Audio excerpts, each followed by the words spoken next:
If more of you supported the show, I'd be less sick of podcasts. The blah. Sending out good vibes. Blah. Good vibes. Good vibes. Good vibes. Good vibes. 108 breaths of deep gratitude and prayers for guidance and protection. And put on a didgeridoo and shamanic drumming track. Shivers or vibrations and stuff like that. 108 breaths of deep gratitude and prayers for guidance and protection. And put on a didgeridoo and shamanic drumming track.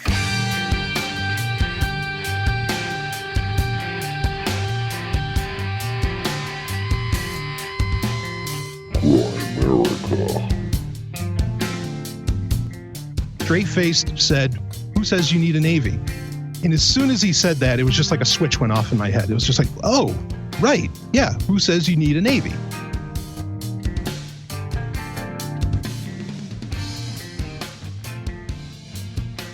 Okay, guys, welcome back to the Grimerica Show. We are going to be chatting with Brian Sovryn a little bit later from Sovryn Tech. We're going to be talking about some Bitcoins and tech stuff and Anarchy and all sorts of fun stuff like that. It's a pretty fun app. You guys should enjoy it. But first, as always, the one and only Graham D&D Sex Wizard Dunlop. How's it going, buddy? I was always a fighter. For real? Yeah. But now you say you're a lover, not a fighter. I know. I was just thinking I might change my character if I ever do that again to a magic user. A magic user? Yeah. Not a predator? I'm more into Sex the bred? occult and stuff. No? That should be like a succubus? No, that's not. No. That's That's what not a you'd thing? fight, probably. You fight? Yeah. Well, I would fight against the succubus. So who plays a succubus? It's just It's imaginary? yeah. It's up to the dungeon master. Who's the dungeon master? That depends On what? on who you're playing with. Do you need cards or anything? We used to have a guy that was always a dungeon master. He was, and he would throw dice at his younger brother, hit him in the head and stuff. Yeah, it was pretty funny. So you need dice? That's Yeah, it? it's a role-playing game. What do you mean? You don't know how to play it? No. I got tricked into almost playing it one time at my buddy Trevi's house. They're like, yeah, we're And going to you're play probably like, Dungeons "What and is Dragons." this? And I'm like, yeah, fuck yeah, Dungeons and Dragons. This sounds great. I think I thought it was a video game. Yeah, and then you sit down and you And then get I a go piece of down and paper and your dice They're and like- your pen. Like, buddy's like, I'm a wizard. And I'm like, I'm fucking out of here. And that's the most exposure I've had, other than the magic dice that we have. Yeah, I have the dice somewhere. Somebody left dice here. Daven. Hey, David, I don't know where it went. Yeah, anyways. I'd like to do it again. Try it again. Well, you could do virtual D&D with the guys in the chats. No. I'm pretty sure they're playing virtual Dungeons and Dragons this Friday. Actually, when this app comes out. So that's what you could be doing Friday night. You could do it. Can you play it? Could you play it digitally? But what do you mean? Could you play Like it? in VR? No, just like this. Like in a chat and Podcast- no, I know. You podcasting. kind of got to be around people. Do you? Yeah. You can't I think just be so. like, You'd miss the interaction of, well, watching somebody roll the dice, and it's all your team, right? You're fighting against monsters and stuff like You're fighting. that. And you roll dice for how hard you hit them, and and you get killed, and sometimes, Then you're out. well, yeah, and you got to watch the rest of your team. So why would you ever let yourself get killed? Or that's up to the dungeon master. Yeah, it's all roll the dice. It's all about the He dice. rolls for then. the monsters, right? Or the dragon or whatever. Huh. I never used to get killed though, but like some guys get killed all the time. Like our 'Cause the little dungeon brothers master were. doesn't like them. No, it's in the roll of the dice. It's all about the dice. Yeah. So how's it go then? Really? Okay, so we have a character with a certain amount of stamina, right, and hit points they call them, and you'd have different attributes and how hard you hit, do and you it's just all in a make that up? calculation. Or there's You a plot? roll for it at the beginning. You roll Okay. your character out. Okay. Different than the chat we just had tonight with this guy that's coming out later. The avatarism. Yeah. You roll it all out. So you have different abilities. You choose, like, do I want strength or wisdom or dexterity? Okay. And your character has all these attributes, and then it's a calculation, like you fighting against some monsters. So when I swing at him or fight him, I either hit him, and then if I hit him, I roll how much damage it does. Just like if I get hit. from a monster. So I could get killed in once. If the roll was like 100 or whatever, I might get killed in the one hit. Ooh, tough one. Yeah. So you could totally do that over the internet. It wouldn't be the same. Try it out. Maybe it's better. Well, I'll try it with those guys for sure in the chats. The chats. So that's your new chat jingle? Yeah. Anyways, it's been like 35 years. That's what I remember about it. It's been that long since you played. Huh. But my friend Rye plays it with another friend. The guys I did the escape room with, so I want to go play with them one day. Dungeons and Dragons is back, bitches. Yeah. Yeah, I'm good. We got to do the Grimerica escape room. Yeah, I'll do the escape room. I'm down with the escape room. I've seen 2 now since we started talking about it. Yeah. Oh, yeah, they're creeping up all over the place. Fuck yeah. So, yeah, man. So, what do you want to talk about? Okay. No. There we go. No, I'm going to talk about my weekend. We had the new moon, dark sky, which is great. Had a planned camping, pitched our tent back there for the night. Crystal clear. Darkest night. Decided to read that meditation, did the singing bowl, and that shit starts happening. Pow, pow, pow. Okay. We started seeing flash bulbs. Okay, that's good. Streakers coming down. Graham's unlocked. Oh, come on. Turn down. So I'm not sky watching. How was it? Saw a lot of stuff. Really? You went out with your family? I couldn't believe all the stuff that we seen. We went out through the air mattress in the back of the truck. Yeah, but stuff is not like stuff. What's stuff? Mostly satellites, I think. Yeah. But it's amazing how many. You should look into that. Should I? I don't think you can see that many. There's some people that because the argue Earth that is you can't flat and see nothing leaves a low Earth orbit. No. Just that they're not all in the getting light shine off them, right? They don't have lights up there, so it's all sunlight, right? You should only see pretty them far north, though. There's something to look into, I suppose. Yeah. Something you really have to visualize. But if I can see the moon. So you should, next time you do it, plan to go around a new moon because the sky is much darker without that moonlight. I bet you could probably see the Milky Way a lot better. It's really amazing. Yeah, we went, it was like a half moon. We threw the air mattress in the back of the truck, went out there, blew it up, fucking had all the blankets, slide there and just watch the sky for a while. Yeah, nice.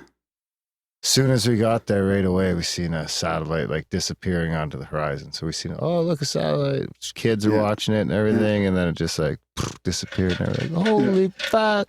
And I explained to him it was a satellite. Yeah. And we lied down, seen time. But you don't know if it was a satellite. We were just pointing them out like crazy. Ding, ding, pew, pew, pew. Shooting stars? Yeah, we seen 2 or 3 shooting stars, yeah. Did you meditate at all on it? Or did you ask for any... Did you throw your intention out there at all? Any conscious contact? I think I did a little bit. There's no flash bulbs? No. No streakers? No streakers. Just me. I peed outside. But no, nothing like that. I guess I'm not just... Any planes going by? And my kids are there too, so, they fucking still full out believe that there could be fucking aliens flying around up there. They're probably assuming that they're going to see some. So shouldn't that affect... You guys should bring more kids out with you. Well, I don't know. We don't need any help. I think you do. Clearly you do. So I didn't know any planes. Did you have any planes? No, we were pretty far off the flight path. Yeah. Maybe 3 or 4, but they're way, way, way west of us. It's all right. Yeah. Nothing to report. So we're going out this weekend. We should get a chance to sky watch this weekend together. Well, yeah, when this episode comes out, we'll probably be the next day. We'll be road tripping down to some trailer in the woods or something. Yeah, I'm gonna bring the telescope. I got a sweet telescope. Nice. And we might do some podcasts and stuff. We'll probably do some podcasting. We usually will have a road trip bonus for you guys when we do that. Can we advertise another so go shroomcast? Grimerica.ca/support, guys. Can we advertise a shroomcast? We're gonna give you a bonus app for the road trip. Shroomcast? And there's gonna be a shroomcast. Yeah. But this one's not going in the regular feed like the last one did. This one is just going in the bonus feed? In the bonus feed, yeah. There's too many people now for me to just... I'm feeling a little more apprehensive about it. Yeah. But there's only like 10 people in the black budget support feed, so I don't mind them. So we'll do it. Joey's coming out of retirement for it. We're headed out to the mountains this time. This time should be a little better. We're not like in the basement. We're free to just like, no one else is going to be there. It's going to be close to a full moon too. Real close to a full moon. And it looks like the weather's going to be okay. So we should be able to just walk out of the fucking trailer. And poof. Won't see a ton of stars, but we can look at the moon with a telescope. Yeah. If we're not too fucked up. Should I bring my singing bowl and then meditation? Yeah, might as well. It would be interesting to go sea-setting. Maybe we'll do some video. We'll bring the GoPro and stuff. You think you want a sea-setting on should we try that? Do the meditation and everything? And just see what the fuck happens. So yeah, that'll be there. Check out Grimerica.ca/support, guys. Sign up for a monthly and you'll get access to that. Do a one-time donation. Seriously, the monthlies are the best. There's options there as low as $1 a month. That's really like 25 cents an app. You care less about us than candy. Yeah, it helps us cover our expenses and stuff here. Which $5 seems to be the most popular. Again, check your subscriptions because I got a few cancellations last month. Just make sure if you do really not like us, but it's good to just go now, check your subscription, make sure you're still subbed because PayPal. Sometimes PayPal's a fucker. Yeah, it'll disconnect and say that we had unsubscribed you, which we've never done. So don't believe that if that happens. Propaganda. I know it happens to other shows as well, and I don't know why. But, maybe people's credit cards expire, that kind of thing. So I also want to push review in the show. Oh, yeah. Because, I don't know, I feel like that's one of the really big ways to help us is just to review the show, like 5 stars. I mean, a lot of these podcasts are reading them out. I mean, I would like to read one here. Do you want to read this? Yeah. Can I read one? You got a jingle or? And now another edition of Grimerican Goodies by the people. Whenever I play that jingle, people should be thinking jingle opportunity. And we do listen to jingles. We had a good giggle fest here before we started recording this intro, and some jingles you might not hear on the air, but we do listen to them. Some of them may be a little racy, inappropriate. No, I'm playing that one, man. I'm playing at the end of the show, not in the middle of the show. What about at the very beginning? No. So this is from Happy Alien in the UK, and he says, Conspiracy Hey. Should probably say Conspiracy A, since we're Canadian. Canada. Get to it. Grimerica is most entertaining podcast on matters like conspiracy, paranormal experiences, as well as the unusual and shamanistic trends. These are to name but a few of the varieties of alternate media subjects these two talk about. It doesn't stop there. Darren and Graham are two Canadian nationals with very different personalities that still remain very good friends. One would not hesitate to take a shot at Bigfoot, while the other one wouldn't wish to see it harmed in any way. Their pre- and post-show chats are filled with fun banter, as well as comments on subjects like listener trip reports, UFO quotes, chemtrails, and anything else that takes their fancy. Tickles or takes? Takes. They take it the fancy in the UK instead of we tickle it here. They take it out there. They have interesting guests on all the time. They're pretty knowledgeable on the subjects they talk about. I've listened to every episode at least once. I put the Grimerica show in my top 3 alternative media shows. My all-time top 3, he says. THC, Grimerica, and Jimmy Church Radio. Between these 3 shows, you will never need to subscribe to another podcast show on these subjects again. And then he's got 5 thumbs up and a mushroom. Do yourself a favor and subscribe to Grimerica for as little as $1 a month and keep it ad-free. Best buck I ever spent. Good advice. Yeah, thanks. Smart guy. Do what you can. Do what you can. What else you got? Man, I got some pretty heavy synchronicities from some listeners about some recent events, and I've got some feedback again and a long overdue email. What do you want to start with? Boy's choice. I got the UFO quote as well. What do you want? I don't want to start with that. Okay, so let's get into this then. So synchro? Yeah, here's a super synchro.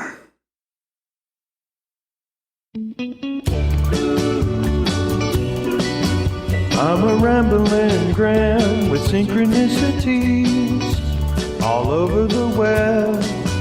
And Darren is skeptical about everyone and don't believe it yet.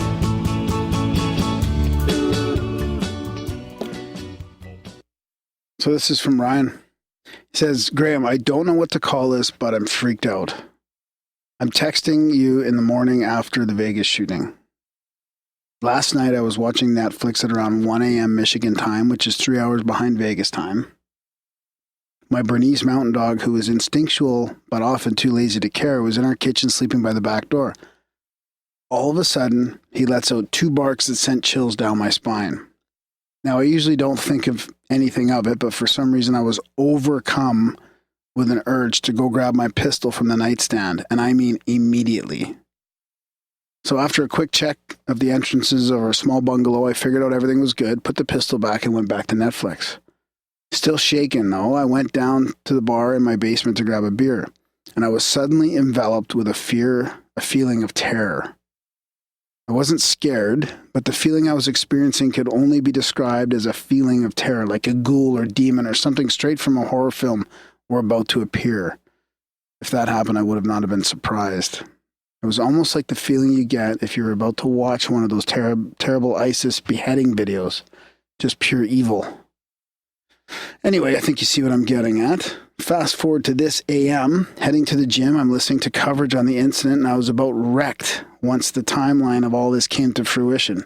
While I was dealing with the unusual dog barking and possible evil entity taking up residence at my bar, the Vegas thing was happening. 22:08 Vegas time, 1:08 Michigan time. I don't know what caused this. Coincidence, epinephrine dump from what I thought may have been an intruder into my home. Synchro, who knows, man. Just know this about me. I'm not the guy to freak out and grab my pistol anytime for dog barks. So with the approximate timing of everything, along with the feelings I felt on my mini beer run, I don't know, I'd love to hear your thoughts. So I don't even think I've had time to reply to Ryan because it's pretty fresh and we've been pretty busy. But I was thinking about, you know that global consciousness network, and they had all those random number generators? Yes. That were affected at 9/11. Like maybe we can pick up this mass emotion from a location. You know? Like, I mean, I wonder if they look at those random number generators now, if something had spiked and, you know, maybe he's picking up on that or the dog was picking up on it. Who knows?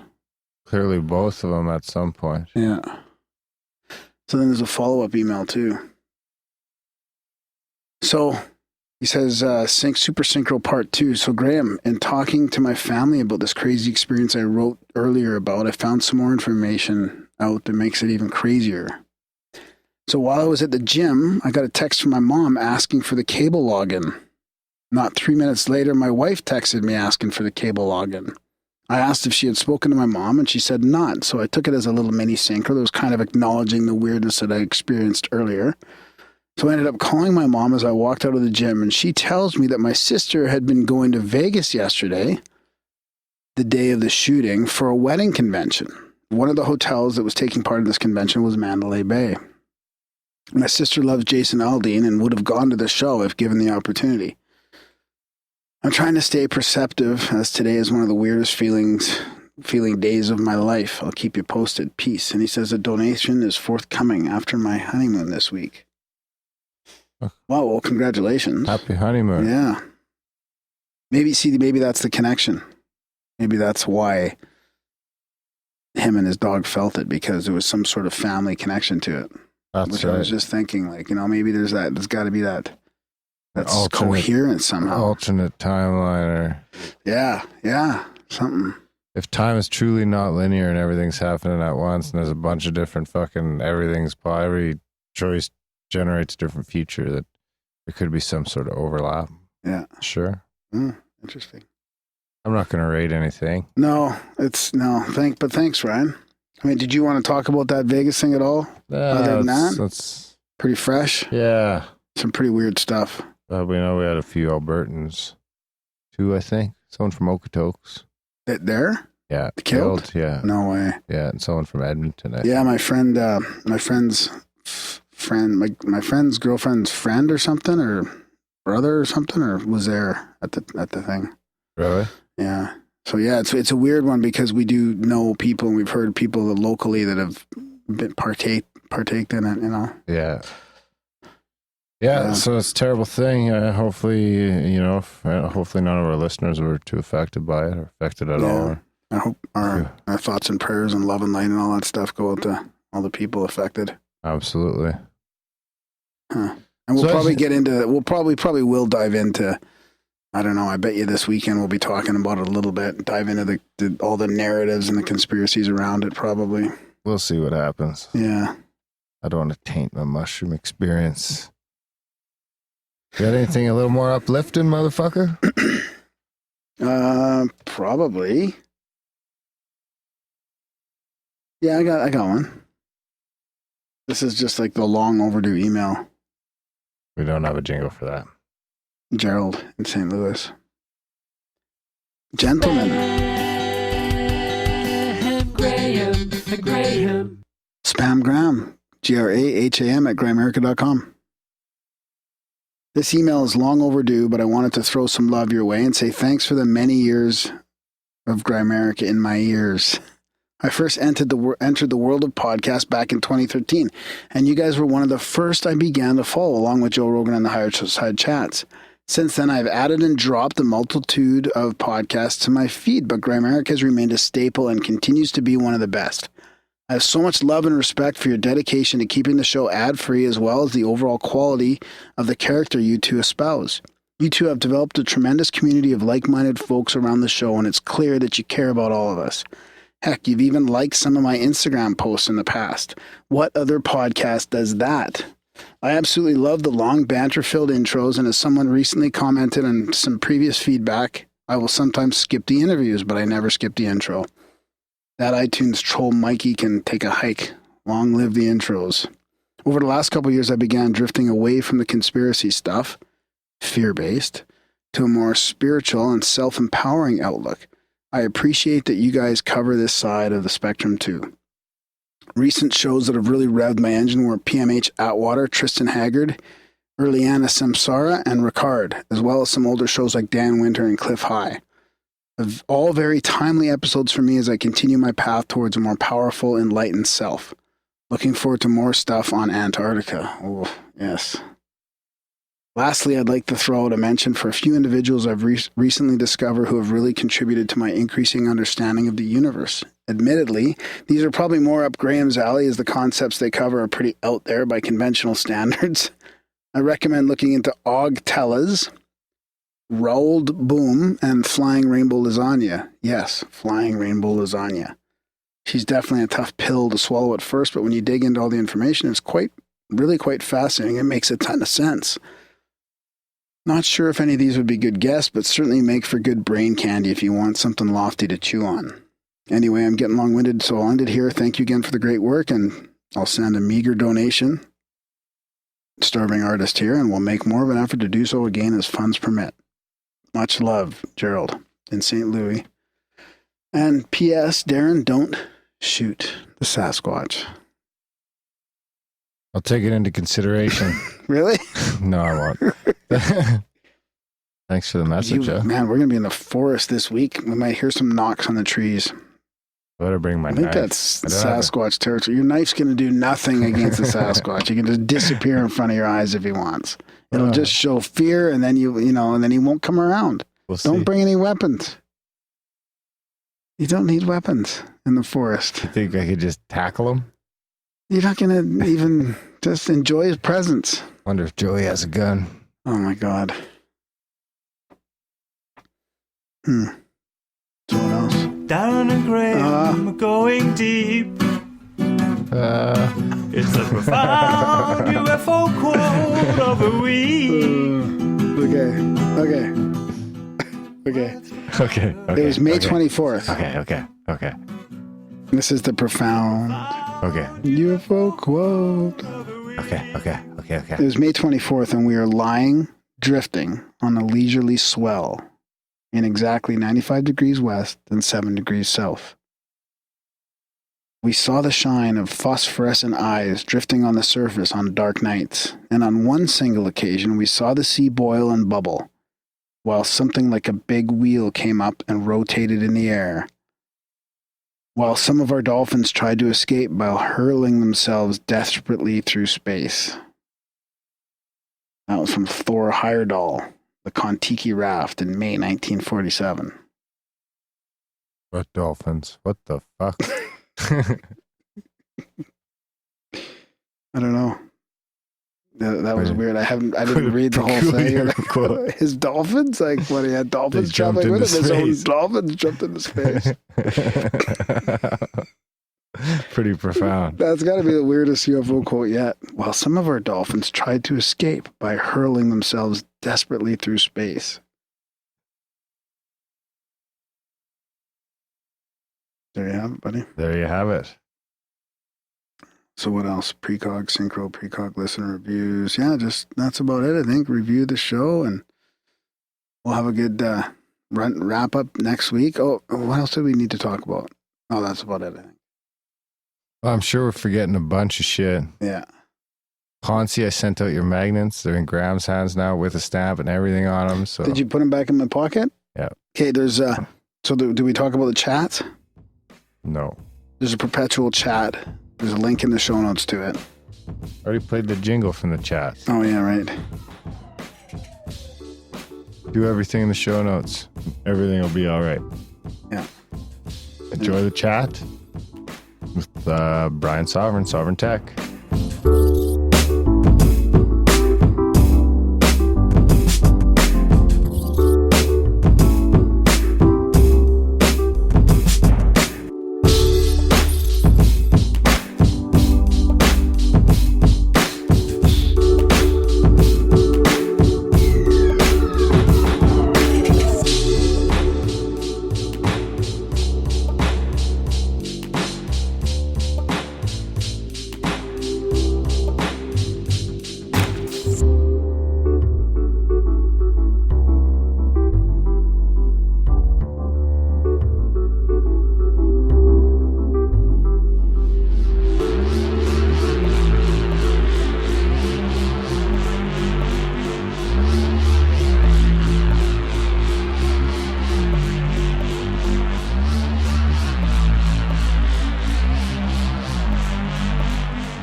All right, so tonight we've got with us Brian Sovryn of Sovryn Tech podcast, and he's a developer of Zomia offline games, and he's got a podcast, Sovryn Tech.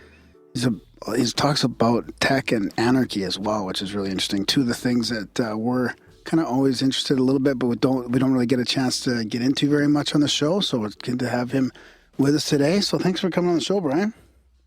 Oh, it's a real honor. Yeah, definitely love to talk tech and anarchy. And, I know you guys like to get into perhaps the conspiratorial and some other wild subjects that I absolutely love talking that stuff. So it makes life interesting. You know what I mean? Yeah, that's great. And I want to give a shout out to Eric Heldstad, who's one of the listeners who put us in touch. And he was like one of his favorite podcasts was Sovryn Tech. And he says, we should get in touch with you. So sometimes I forget to give our listeners a specific shout out, so I'm glad he connected us. Yeah, right on. Love the synergy. Last name? Yeah, that's okay. Okay. Yeah.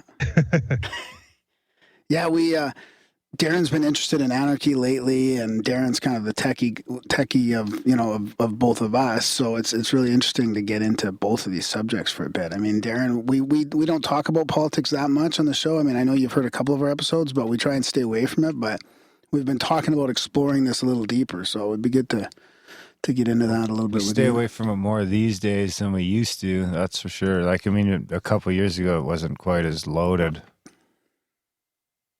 Yeah, sure. That's totally understandable. I mean, honestly, like I talk about anarchism, but I talk about anarchism sort of because it's like anti-political in that it comes up with solutions that don't require, the use of force, that don't require political action and electoral politics and all that.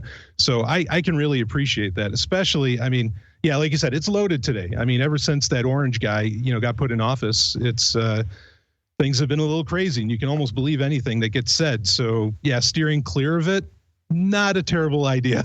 I totally understand that. Gets you into trouble. Well, that's you, because it's even changed some people in the libertarian movement as well, hasn't it? I mean, hasn't it sort of shifted some people more towards or away from politics more so than would normally happen? Yeah, I mean, I think we're really in very polarizing times. That's for sure. And a lot of people, I think, when Trump, I guess we can say his name, I mean, when he was on the campaign trail, seemed like a very anti-authoritarian, which is an ironic statement because, the presidency of the United States is the most authoritarian position in the world. But he seemed very anti-authoritarian, very anti-legacy system, and so I think a lot of people were very attracted to that. They felt like he was finally, kind of pulling the curtain from the Wizard of Oz.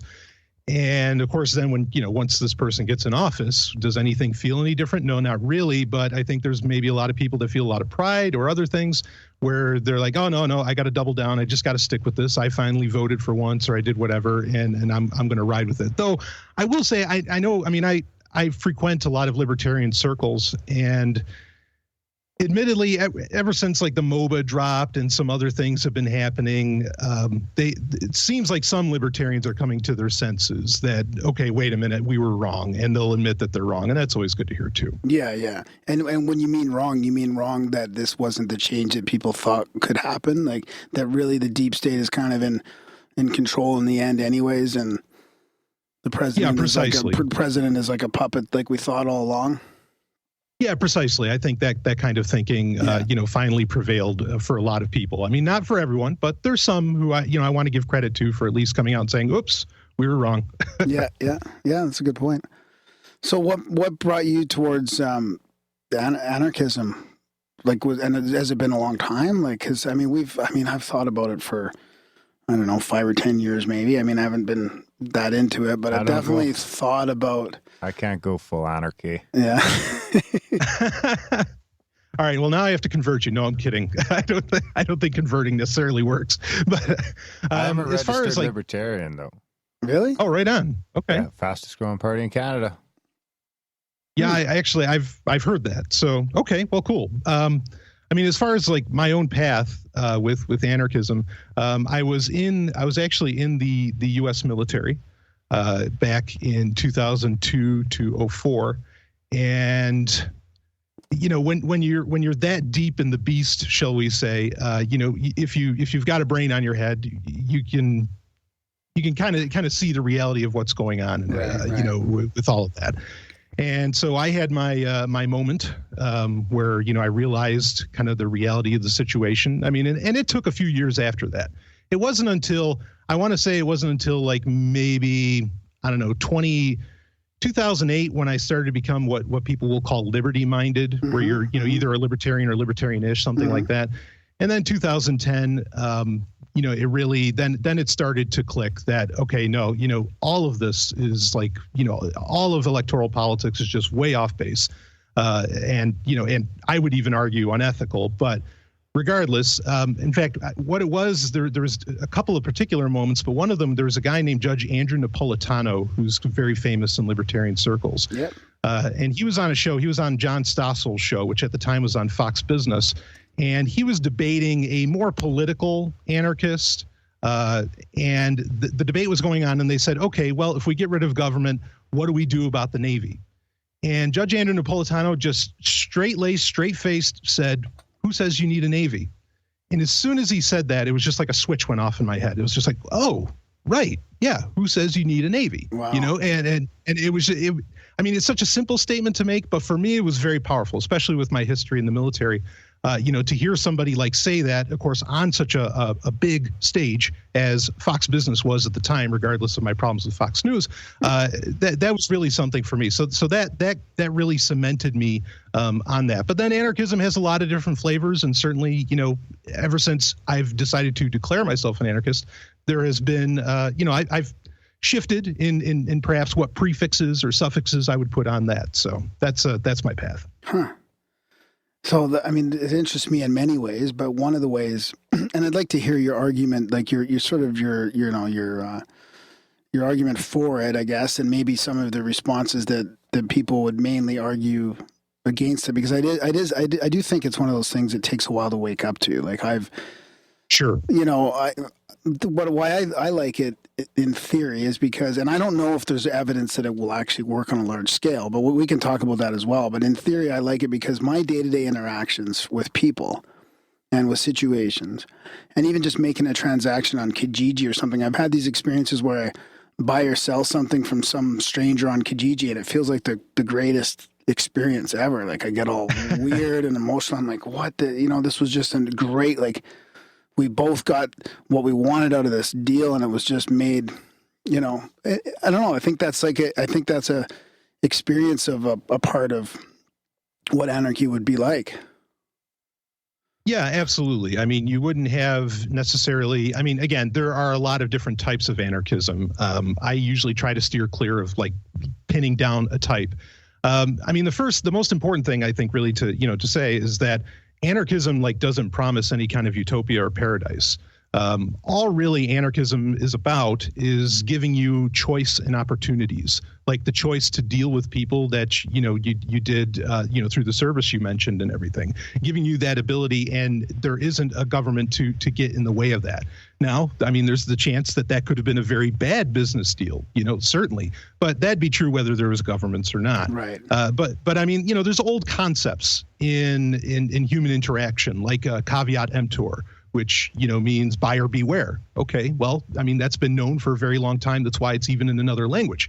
Okay, because, and a dead language at that, because this is just how humans have always sort of dealt with each other. I mean, I make the argument that everybody's born two things. And, if people want to disagree with it, that's fine. Yeah, I'm a very peaceful guy. But you're either you're born an anarchist and an atheist, in my opinion. That's absolutely what you're born. Everything else is a social construct that comes afterwards. That's my thoughts on it.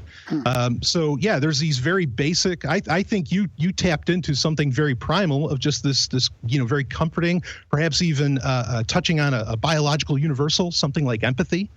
Which is, again, it's a biological, precept of almost every not even just sapient, but sentient creature. I mean, rats have empathy, and it allowed for a peaceful interaction between the two of you because it's just, I mean, you don't want to fall into a naturalistic fallacy or anything, but it's just nature, and it was a beautiful thing for you.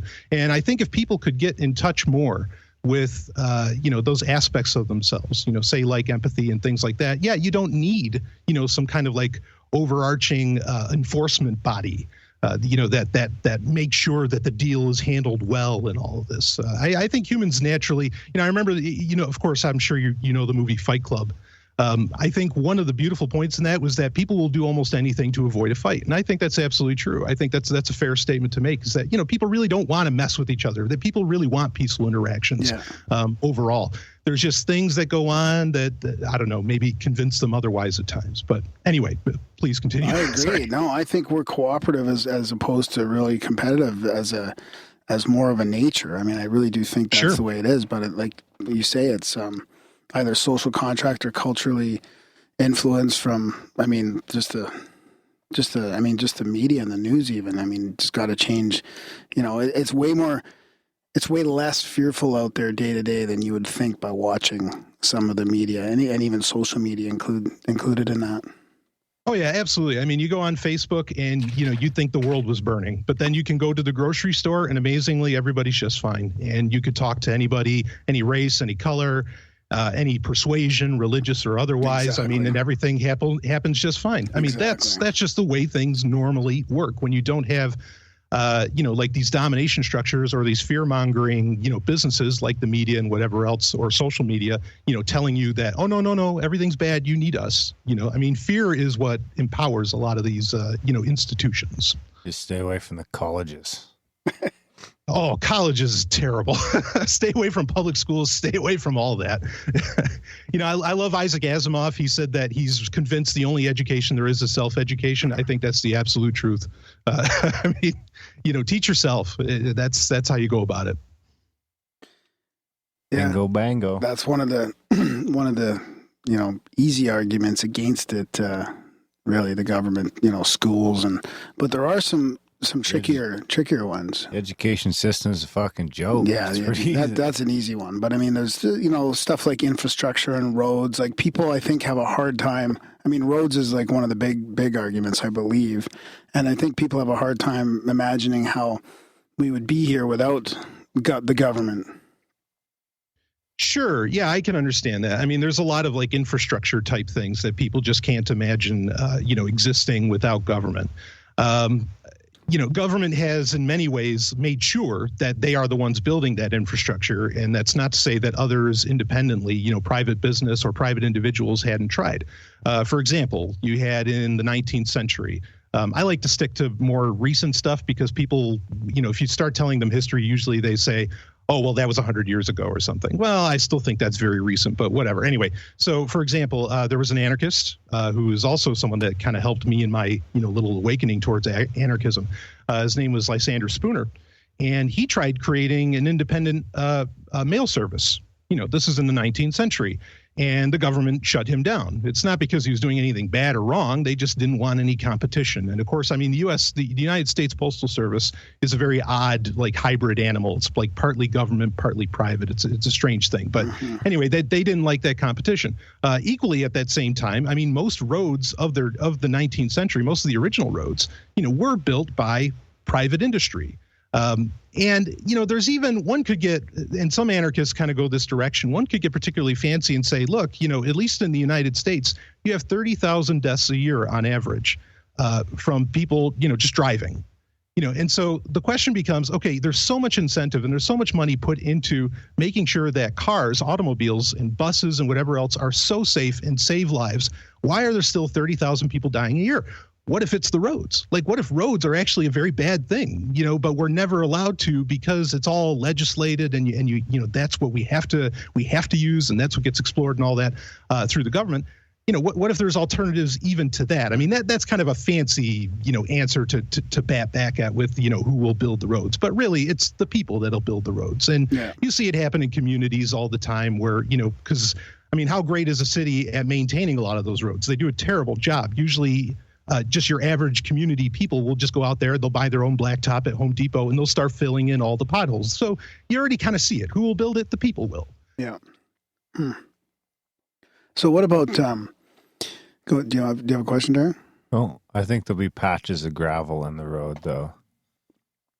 Patches of gravel? Yeah. And the people's houses are like, yeah, the road's fine. Yeah. It's fine there, how it is. So yeah.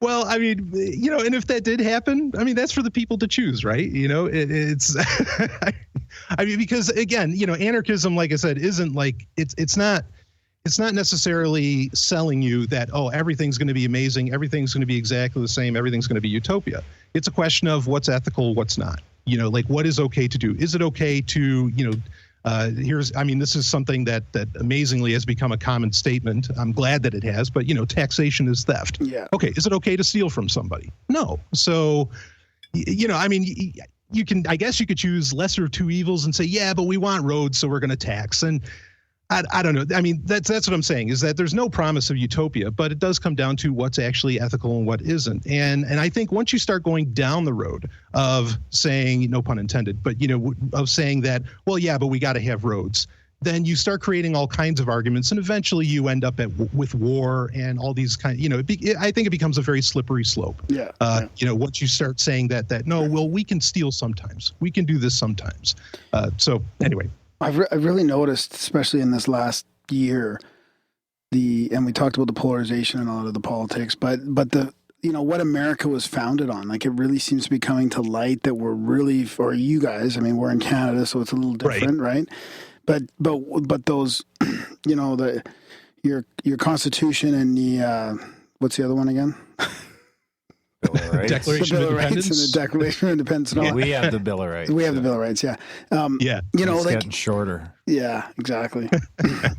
So, it seems like we're realizing, or you're realizing, and we're just right behind you, that you're farther away from that than anybody ever thought. Like, and it seems like it's been slipping for over 100 years. But was that close to anarchy? Like, was that as close to anarchy as people? I've never really thought to compare it like this, but like is what they were suggesting as close as you would dare to get back then to anarchism? Well, this gets into some weird areas. There seem to be suggestions of anarchism that were coming along the way. For example, Thomas Jefferson, who of course was really big, about the Declaration of Independence, the Bill of Rights, our Bill of Rights, and and then the Constitution, and of course he ended up being a president and everything. He had a very interesting relationship with a guy named Adam Weishaupt, who is considered to be the part of the not questionable that it existed, Bavarian Illuminati. This is the guy that kind of started that whole thing, right? And I'm sure you guys know all this, but anyway, in some of the interactions or some of the correspondence with, particularly with like Thomas Jefferson and James Madison, there is where he writes that, hey, this guy Adam Weishaupt, he's talking about how, guess what? Men don't need governments. We don't need the church. We don't need this. So, I mean, the people at the time seem to have some concept of anarchism. And also, Jefferson was really big on saying that, there shouldn't be such a thing as national debt. He has quite a few quotes, along those lines. But the thing is that the Constitution, I mean, it's certainly not a perfect document.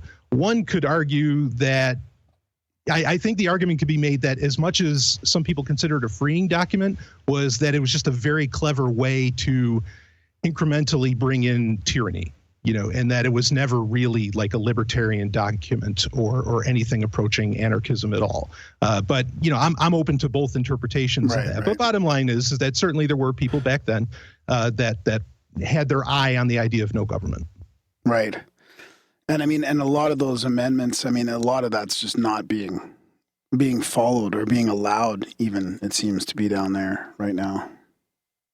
Yeah, no, I mean, even if the Constitution, mattered to me, I mean, obviously it doesn't matter to the people in Washington, D.C. I mean, they don't. Exactly, yeah. George Bush might have been right when he said, what is it? The Constitution is just a GD piece of paper. I'm like, yeah, no, you're right. You're for the wrong reasons, but you're right. Yeah. Pretty much. So is there evidence for anarchism working? Because I mean, I don't even know if there's real evidence of any system working properly or working good. I mean, there's always seem like other... there's anywhere you could go try it out, seems like everywhere's taken. Yeah, well, that is a real problem. I mean, but there are areas where, in fact, you mentioned the name of my game company, which is called Zomia Offline Games. Oh, yeah. There's a very popular book, I think it's by Jason C. Scott, called The Art of Not Being Governed. And it's all about this area near China called Zomia. It's just this geographic landmass. And it's this area, it's like a hilly area, kind of part of the, the mountain ranges there. Yep. And the people there, I mean, they have no government. It's like, it's one of the few spots on earth that seem to not be claimed. But otherwise, you're right. I mean, they're generally all claimed by somebody. And honestly, even if it's something, like the North Pole or Antarctica or something where it's not claimed, it's all being agreed upon by all the governments of the world that it's not being claimed. So it's still kind of claimed by governments, right? And it's cold as fuck. Like, I'm pretty good for setting up. Oh, yeah, let's go start a commune in fucking Antarctica. Yeah, we'll take over McMurdo, and yeah, right, exactly. So, well, you might find that oasis at the same inside time, it, Darren. it seems like it might be there's a hot little spot in there with the pyramids down there and everything. You might be able to rebuild that. Yeah, true that. There you go. I'll go in the lava tunnels. Yeah, pick up your copy of the Pure Degrees map, and I'm sure you'll find a good spot somewhere. That's where in some ways it seems easier. Like in these small, like Alberta's only got 4 million people, for example, or a state like Oregon's got 4 million people, and I don't know, Montana and Idaho probably aren't much off that either. Like those are the little places that you could get a grassroots movement and maybe co-opt a libertarianism sort of outlook. Like, wasn't fucking Texas libertarian for a while, libertarian governor? Well, it was. I mean, you're still binded by federal, but I mean, it's a start. Like, I don't know. Well, so I'm a part. I live in New Hampshire, and I moved here from New York. Not that that's a far move, but it's certainly a more beautiful one. But anyway, I moved to New Hampshire for what's called the Free State Project. Which you can find at freestateproject.org. The idea of that is actually to get 20,000 quote unquote liberty loving people to one geographic landmass and for them to try and influence things to where you get at least towards a brand of libertarianism. I would like it to go obviously significantly much further.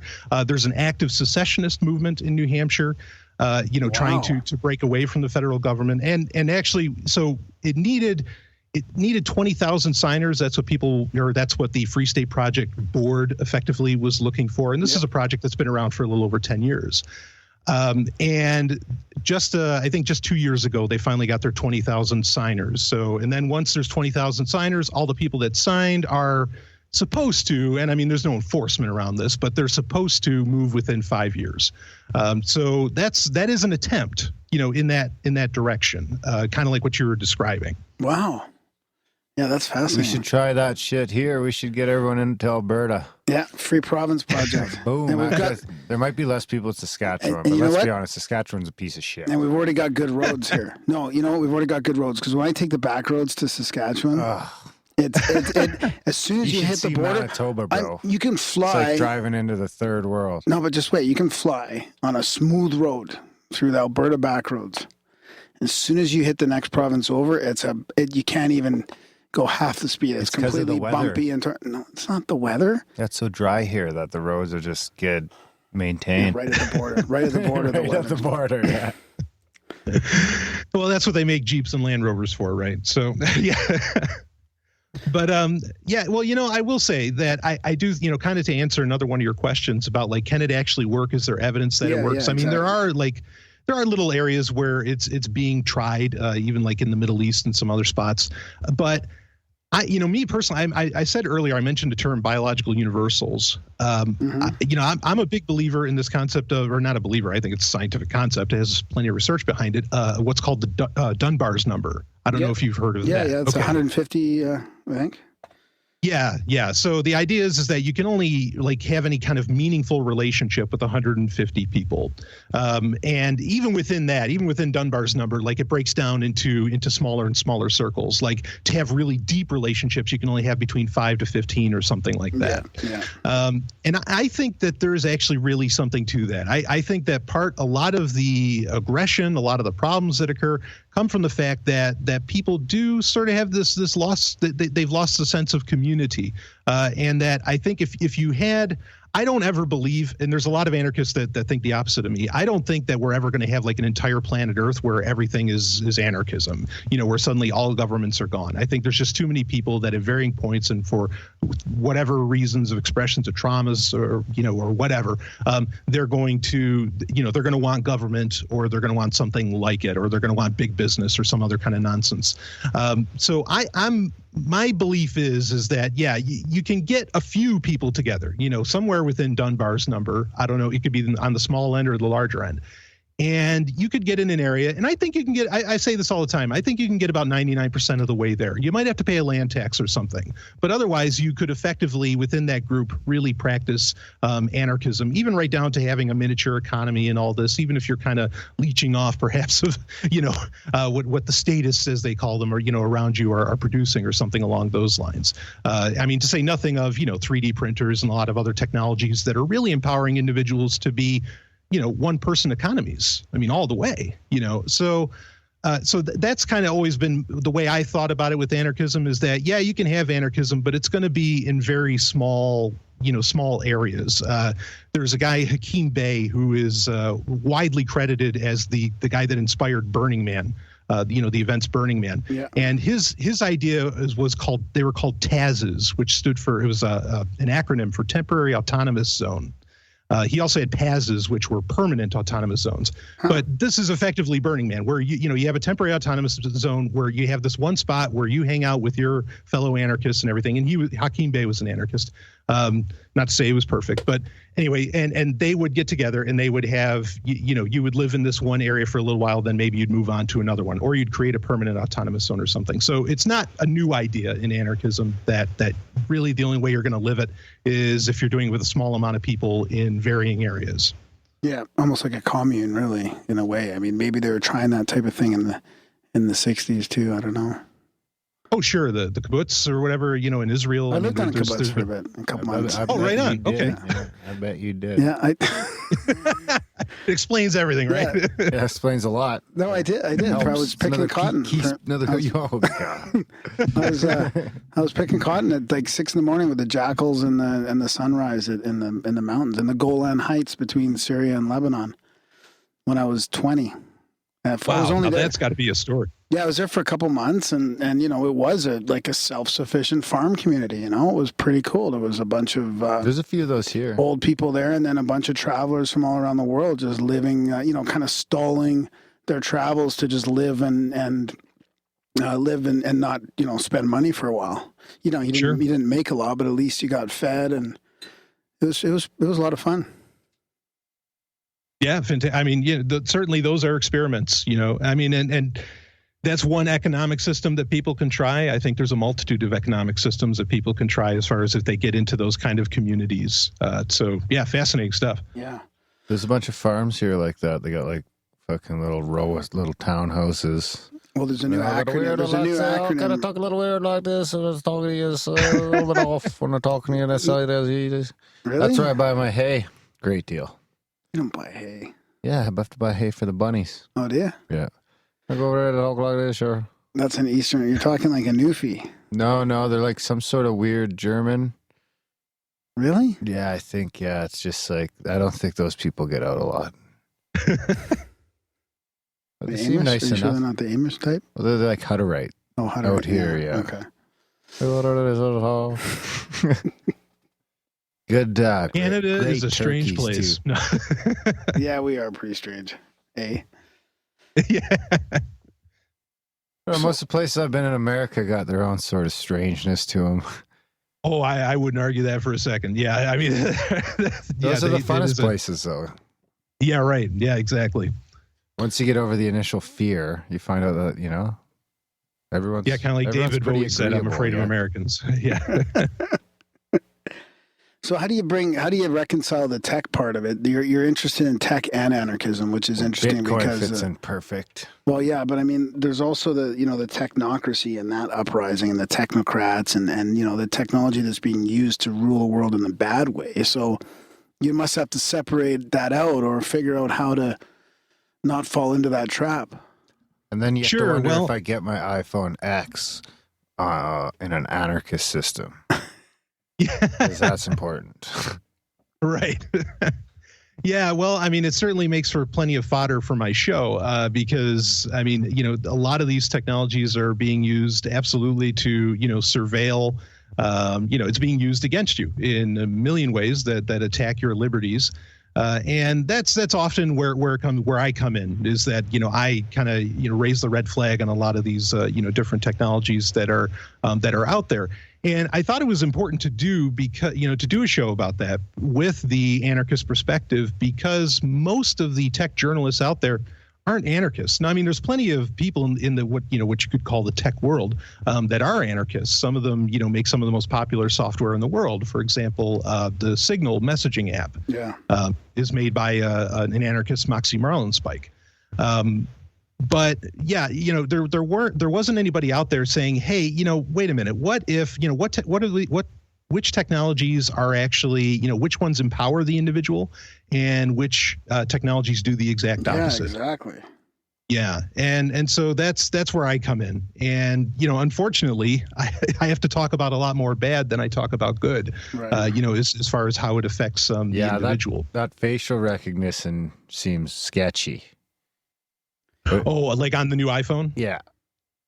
Yeah, I don't for think a lot there's of a way reasons. to bypass that. You know, like I won't do the fingerprint feature even. And now you're going to do facial recognition. It's just like, bling, here's fucking Darren Grimes, host of the Grimerica show.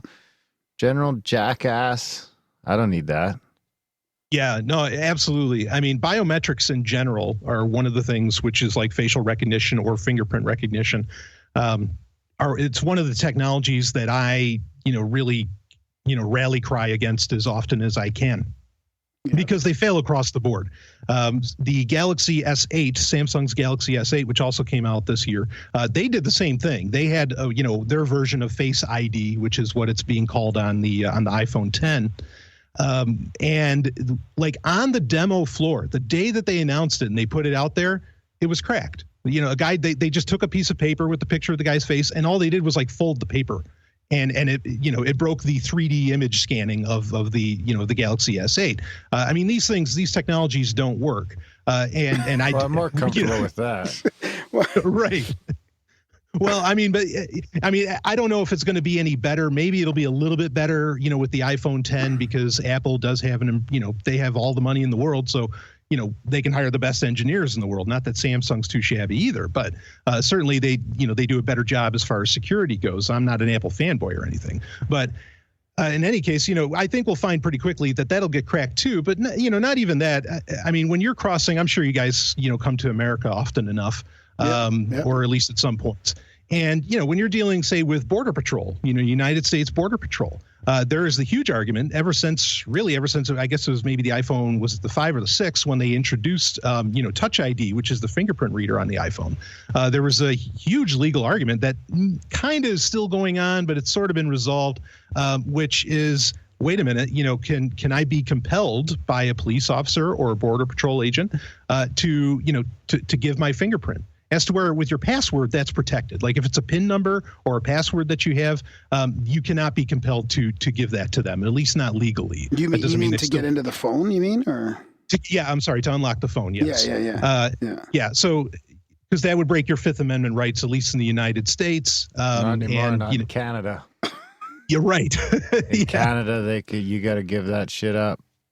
Yeah, I know it's true for Britain too. It's really crazy, as far as that goes. So, but anyway, there was this huge argument about that. Wait a minute, but can I really do that? And I've recommended on my show, for years, don't use fingerprint sensors because there's that potential that you can be compelled legally, to hand over, to unlock your phone when you don't want to. I mean, of course, yes, the Border Patrol agent, if you don't unlock it, they can take it away from you and they can hold it for like 30 days. There's a lot of legality around that. But in some ways, the principle is the thing, right? Now, here's the thing is that, okay, there's an argument around whether or not they can compel you to use your fingerprint. What argument is there? What's that? They can just clobber you too. Yeah, right. Right, exactly. But I mean, take something like the iPhone 10. What argument is there for the police officer to hold, your phone up to your face and just unlock it? I mean, like, yeah, sure. I mean, right. I mean, there's just, it's the worst security idea, not in history, but pretty damn near, I mean, that's why biometrics for so many reasons is just a terrible, terrible idea. And so, yeah, the iPhone 10, I am not very excited about that at all. So people only look at it from the aspect of if they lose their phone. They don't think about so many people are just completely blind to the big brother aspect of it all. It's making it easier for them to, because they can literally, like I said, they can just clobber you. Just boom. Okay, buddy's got a couple million in Bitcoin on his phone. Let's go fucking cut his hand off. Hit the road. Yeah, no, I mean, absolutely. And it really does, all of these things that get sold as security is really only security perhaps against the everyday person, like you said, that, could take your phone, from you or something, or just your run-of-the-mill thief or maybe hacker or something like that that's hanging out at Starbucks. But as far as, the government, as far as the, powers that be, whatever, I mean, for them, it just makes it easy. So yeah, I find a lot of those technologies to be very troubling. At the same time, part of the reasons I think that people accept this is because there's a million ways in which our smartphones really improve our lives. And that's always, I mean, there's always a trade-off between security and convenience. There's nothing you can do about that. That should be like the 10th law of thermodynamics. Okay. That security and convenience are in constant, conflict and trade-off. Well, the other thing is that they're already there anyways. They can already, I mean, you talked about Signal and I've heard you talk about that before, about that being the safer app to use, but haven't they got backdoor now anyways, and it doesn't matter what app you're using, that they can get the information direct from the source? Well, they don't have backdoors into Signal itself. No, but into the device you're using, I mean. Oh, potentially to the device, yeah. And then, I mean, yeah, there's, at the end of the day, it comes down to making it as expensive as possible for, for these various enforcement bodies, governments and domination structures. I mean, that's really what it comes down to. Because, yeah, I mean, you can make I could make the argument that, Well, but Microsoft, they own your SwiftKey keyboard that you installed on your phone, and they could be logging everything that you type into Signal. So you're screwed. Yeah, exactly. Right, and I understand that, and I think there's validity to that point. But it's one level deeper. Well, not only that, it's a little bit harder for them to get there. Didn't one of those CIA fucking drops say that they were infiltrating the phones at the... That's what I was getting at, yeah. But I mean, like Brian's saying, and like if you believe WikiLeaks, which, I tend to. Because when we go out to do the CSETI thing, we only use Signal for the location, right? And I was challenging the organizer on that, right? I said, well, you're embarrassing me. I said, well, they can see that app as well, and they were saying, and they made a good argument. They're like, it's just one level deeper of, it's a pain to get there, right? It's much easier if, they can follow our text as opposed to who's following your text. I don't know, the deep state or whoever's flying the UFOs around. I don't know. State. Hey, well, I mean, what do you? I don't know. Hey, I'm trying not to say it's ET when we see lights and shit flying around and flashes and all that. ET can crack maybe signal. I don't know. Maybe it's the military-industrial complex. I don't know. But I'm trying to be non-dogmatic about what we see out there, and we're just trying to be safe with our communications. I like that you call them communications. Well, I say this. Yeah. Roger. We'll go back to the CVs, right? Yeah. I mean, it's true. I think that if you are targeted, say, by one of these alphabet soup organizations, the NSA, GCHQ, whatever.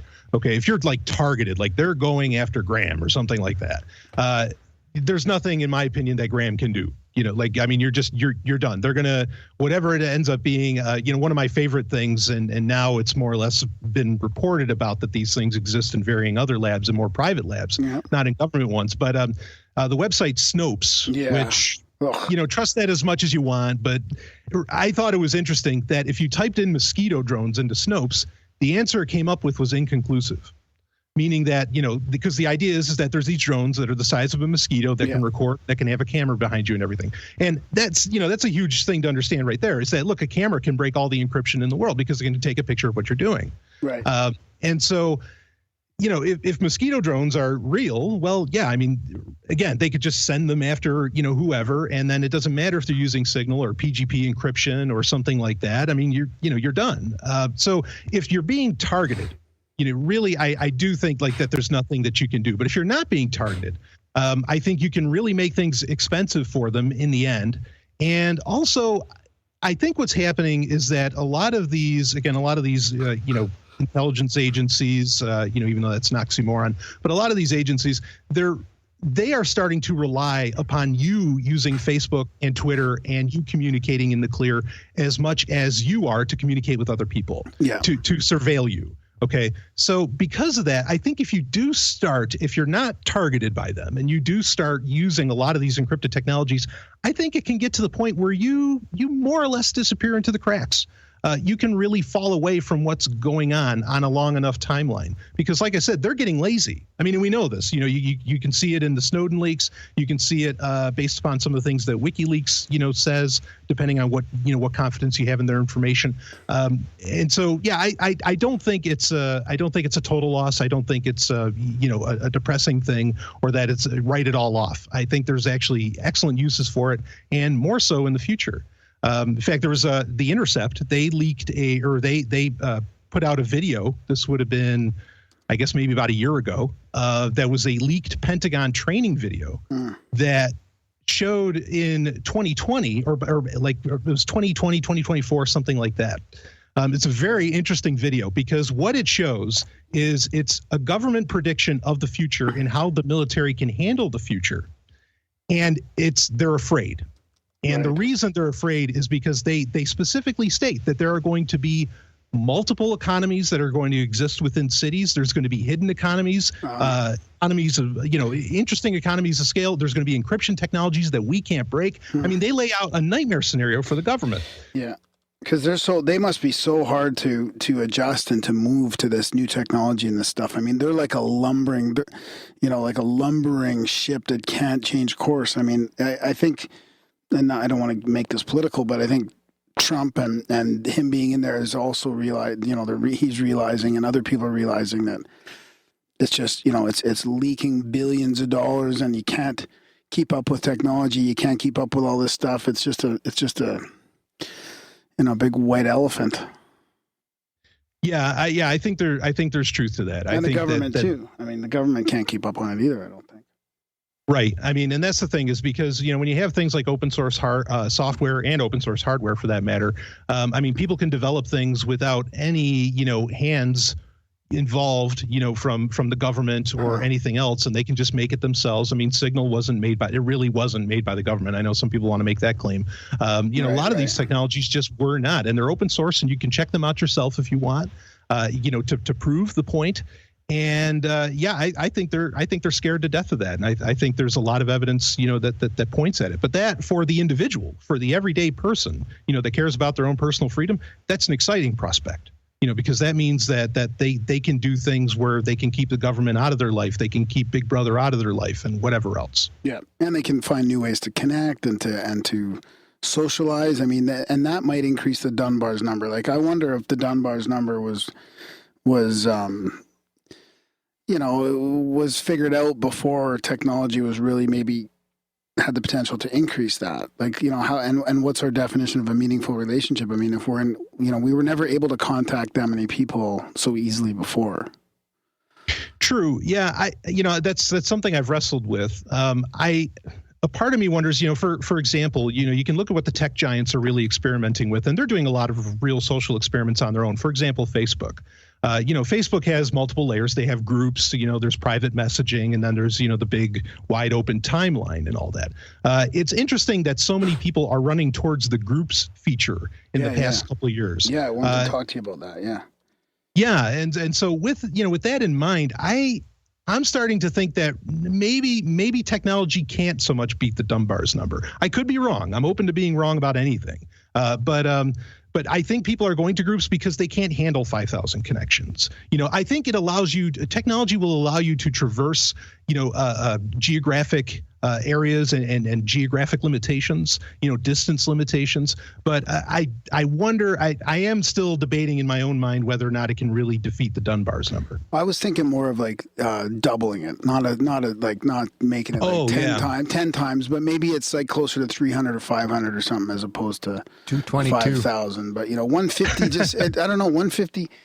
I don't always trust those sort of scientific studies of social type stuff. I don't know. It seems, maybe it's... Well, I definitely noticed that sort of aching for community. I mean, look, we started a little chat room. That's kind of what it turns into, a couple hundred people in there making meaningful connections and all sorts of great things happening. Yeah, so based on how you explained it, that it could kind of double it. I could sort of see that, just because it does make communication and relationships, it can make them more convenient. It can do the opposite too, but it can make them more convenient, maybe to where you could fit in more meaningful relationships. Sure, I could see that. Yeah. Huh. Or it could flip the other way and just observe us all the time and fucking chip us. So what do you see coming up for the new chat rooms and stuff like that? I've heard you talk about quite a few. Like, we ended up on Discord here for Grimerica. I mean, we tried Google Chats, and that limited us to 100. So all of a sudden we couldn't get more than 100 people in there. So then people were suggesting Discord, and we tried a couple other ones. We went with Discord in the end, and it seems to be okay. But I mean, is there? It sounds like, from listening to your show a couple times, it sounds like there's a whole bunch of these things popping up, and there's a bit of a struggle at the top for who's going to come out. Yeah, and I think that the winner isn't clear yet. I mean, I don't even think Facebook is safe, as it were, to be like that in the next 10 years. There's going to even be a Facebook. MySpace is a great example of that. I think, 10, 15 years ago, nobody would have imagined that MySpace would have gone away because it was just so popular. Right. But it can, but it can. And it's dead now, despite what Justin Timberlake may try. So one of the Discord, I think, is fine. I've used it myself. There's another one called riot.im. That is, one of the things that I think is important is to have encryption available, which Discord doesn't exactly have that, and for it to be completely open source, which I don't believe Discord is completely open source. And so something like Riot is, granted, it's still to some degree or some of its features, like it has video conferences and it has, audio calling and all that stuff. Mastodon? Mastodon is an interesting one. So Mastodon is based upon that does meet the criteria where it's at least open source. It's not really meant to be encrypted, though you could bake it in. Mastodon is based upon what's called GNU Social, which is GNU itself is a very old open source, privacy security concept, I guess I'll say. And so Mastodon is an interesting one. I mean, the only thing is that, the question comes up a lot. Why do people use Facebook? And honestly, I think the reason, and I'm not the only person that says this, I think the reason people use Facebook is because it gives them the opportunity to stoop their neighbor. Okay. And what does stoop mean? Oh, have sex, with their neighbor. Yeah. Come on, you lived on the kibbutz. You never stoop. So, anyway, I'm fucking lost here. I was stooping the Danish ones. Yeah. All right. So anyway, so I think that's the reason that they want to be there, because anybody can use Facebook, and that becomes the challenge. And it goes back to the point that I made, that you're always going to be trading security and convenience. And you have, of course, what's called the network effect, which means that, as more people use something, more people will end up using something. Right. So I think with like Mastodon and some of these other ones, Discord somehow really broke ground, because it was big with gamers, and they're such a passionate culture. Subculture that you're kind of guaranteed to win if you win with them. But yeah, part of the problem is getting your everyday person to be on there, because that's sort of the ultimate payoff. Is that I think for a lot of people, not everybody, but I think for a lot of people, it's because they might be able to get with a gal. And Mastodon, I don't necessarily see that sort of thing happening. Of course, granted, I don't see that happening so much with Discord or Riot or much of these other ones either. But that's why I think it's important I think what needs to happen is the concept of encryption, the concepts of open source, a lot of these things that help you guarantee that the technology that you're using is something that you can at least try and thwart, Big Brother and whatever else with. I think it's important to make it sexy. Like, if you've listened to my show a couple times, I put in all kinds of sexiness as much as I can, because I want these concepts to be seen as I think they are sexy personally. Granted, value is subjective a lot of times, but I think it's really important to make things cool, to make things sexy, and to sell them that way and prove that they are. I mean, in my opinion, there's nothing hotter than getting an encrypted text from a woman. I mean, holy hell, please, that's awesome. I mean, because it's showing off so much. So I think that's a really important thing. And unfortunately, a lot of people, particularly even in libertarianism and anarchism, a lot of them are very conservative. And not that I have a problem with them. I mean, they can be conservative. That's fine. Because of that, they sort of miss kind of touching on maybe more of the primal urges of humanity to get them to understand why you want to use these technologies that are encrypted and open source and private and everything else. Yeah, I appreciate how you touch on that on your podcast, how you're not afraid to go down into those waters. It seems like there's a bit of a fear now about, talking about that, because of who knows, what, you're going to offend somebody, or somebody's going to be, hurt, or I don't know. It's just, I like how you can openly discuss that. You're not allowed to offend people in Canada. Oh yeah, especially in Canada. Oh yeah. You go straight I know. to jail, motherfucker. Yeah. Free speech is, I mean, certainly it's an important thing. I think some of the ways that a lot of people that are really activists for free speech, I think they're kind of selling really the opposite, and they're using the term free speech, to kind of worm their way in on things. But yeah, sure, it's a problem that today you really have to be careful. I think there's ways to be, to parlay that sexiness and all that, and yet still be really respectful, to whoever's out there. But that takes time, to build that up. It's not something, and most people don't want to take time anymore, because, we're in the now economy, right? We're in the everything's now, everything's instantaneous. It really takes time for you to build up a reputation where, people know you're not some kind of predator, crazy stalker, just, some weirdo. Not that weirdo should be a pejorative. I think that should be, one of the highest praises you can be given. But yeah, but I agree. It can be a problem. Yeah. So speaking of gaming and stuff, what happened with, What happened with the VR market at all? What do you see going on there? Like, my sister works for Cloudhead Games, which is a pretty cool VR game developer, independent. Sure. On Vancouver Island. And I mean, I keep in touch with her a little bit, and I feel like, and we were playing around with VR a couple of years ago, but I just feel like it's off to a slower than it was. Is it the economy, or is it off to a slow start? What is your thoughts about it? Well, and I think are you into it? Are you a fan? All that kind of stuff. Yeah, actually, this is like one of the rare market categories where I get to fortunately be positive. I get to like say, oh yeah, no, this is going to be great. I'm a huge fan of virtual reality, not just because, I was a teenager in the 90s, which certainly was being, sold off to us big time, in the 90s, but it was completely impractical at the time. I think what's happening with it, because 2016, and a lot of people were predicting 2017 would be the big year of VR.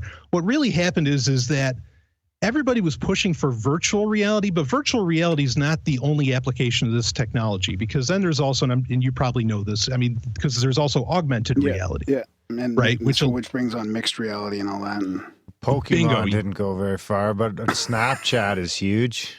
Yeah. But it's like the shittiest augmented reality ever. Like, I don't want Snapchat. Oh, I didn't know. Is that VR? Is that augmented reality? Oh boy, you would love it. You can make yourself look like a little kitty or mouse. Or okay. Oh, I see what you're saying. Yeah. Okay. The face swap is probably going to get discontinued because it's probably racist or something. Oh, right. That did happen, didn't it? With the yellow face, right? Yeah. Yeah. Well, I think it was like blackface. That's probably a bit much. Yeah. Well, so you have augmented. I think what happened was that there was virtual reality technologies, coming into fore, particularly like the Oculus Rift, which got very popular and of course got bought out by Facebook. Yeah. Even though it was originally an independent project by John Carmack, who's, big deal in the gaming industry, personal hero of mine. And what happened is I think they realized, oh, wait a second. It's not just going to be this one thing. It's not just going to be virtual reality. There's going to be augmented reality as well. And like the term you mentioned, it's going to become mixed reality, which is what everybody's running on. So I think the market had to shift to say that, okay, we can't just be virtual reality. We also have to be augmented reality. So we're going to do mixed reality. And I think that's why things seem to have slowed down, because it's not just one thing anymore. I mean, they can still pay attention to virtual reality, certainly. But I think a lot of the larger companies, particularly Microsoft, is really going all in on this. It's very obvious that, in fact, they have a major event coming up end of October where I think people are going to finally, they have HoloLens. You might have seen that technology demoed. Yeah. And some of these others, they have, they've been doing the biggest push as far as actual virtual reality, where they have headsets at a very low price that can work on almost any computer that's running Windows 10. They're really pushing for this, and I think they see it as when it finally hits. A lot of these technologies we have are very incremental in how they get released to you. Like every iteration of the iPhone is really an incremental iteration, even though it starts putting in some new kind of technology, whatever that happens to be. I think what a lot of the tech giants took notice of was that when Amazon came out with the Amazon Echo, that leapfrogged entire generations of products to where you ended up with, zero user interface, where everything was just done by voice. And even Google at their events have given credit saying, hey, Amazon created a new market category, which that's almost unheard of, at least in the past decade within the tech world. So I think companies like Microsoft and some of these others, they're really banking on the fact that they are going to, maybe in the next year, maybe the year after that, they are going to leapfrog all of these technologies. And that's why they've backed off from their mobile division as well. They're going to leapfrog everything to where, this mixed reality it's how you're going to compute. Go ahead. No, I think it's good. So instead of putting all your eggs in the virtual reality basket and going with the goggles and everybody doing that, they sort of had to step back and build the infrastructure for more of an all-inclusive, like, mixed reality. Yeah, and particularly Microsoft is the one that's open about it. Like, they're the ones that don't have to keep secrets because they make money no matter what. And because you can see even in their latest editions of Windows 10, which they do major iterations and upgrades to the operating system twice a year, all of the new apps, all the new software, even their hardware that they put out there, like their big Surface desktops and everything, are all based around this idea of working within mixed reality. Like it's all like Paint 3D or 3D Architect or something like that. Okay. They're creating the infrastructure that will allow the everyday person to be creative in the mixed reality space. And I think they knew they needed to do that. That way, the market itself, you know, the mixed reality market didn't fizzle when all the hardware finally came to fruition. So are you kind of talking about and I kind of picked this up on the last time you talked about that, and we should talk about their future Decoded event coming up as well. Sure. Which is interesting, but are you talking about then, so instead of me putting on, like, let's say a set of goggles in a game, when I'm on my computer in the new Microsoft 10, Windows 10 or whatever, let's say I have these cheap goggles that they give you so that your whole computer experience is in mixed reality. So like you're in the apps, like on your desktop. So instead of looking at your desktop, you're in your desktop, that kind of thing. Exactly. That's exactly it. Is that you are like HoloLens, particularly, which is something that people can look at, and there's plenty of demos to get the idea.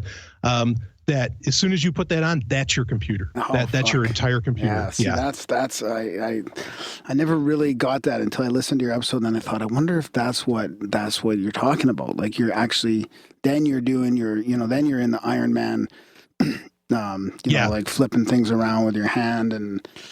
Exactly. And then yeah, I mean, you can even create now in that mixed space as well. Like you could create I mean, you could go all kinds of places for that, but that's really kind interesting. Of places. You could create games and virtual chats. Ooh, it's going to be. Would you write with your finger, or would you type? Or would you just think? Well, yeah. There you go. I mean, you could create the interface, like you could create a keyboard, an augmented reality keyboard, just like, you could say, hey, Cortana, make me a keyboard, and then you could type out.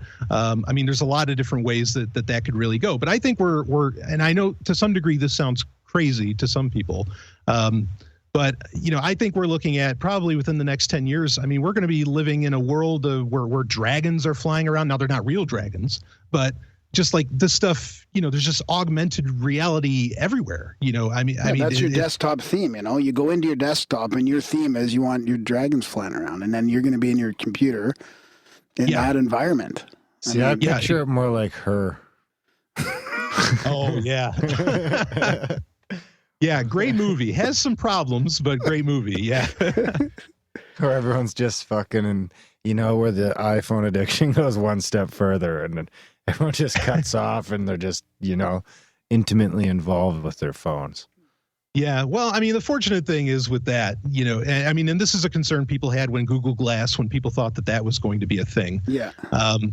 And Google Glass really couldn't, because it wasn't about projecting a reality around you so much. Right. It was just sort of displaying new information to you. And one of the things, and I talk about this on my show a lot, is that, look, I know a lot of people think that these technologies it's like something out of a science fiction movie. Well, the reason that it doesn't go over well with consumers when it finally comes out, even if it is something that may have been literally out of a science fiction movie from the 1980s or something, is because people don't really live exciting lives. They're not doing epic stuff all the time, to where it looked cool on Star Trek, but that's because on Star Trek, Starfleet's always doing something. Exactly. It's always a life and death situation.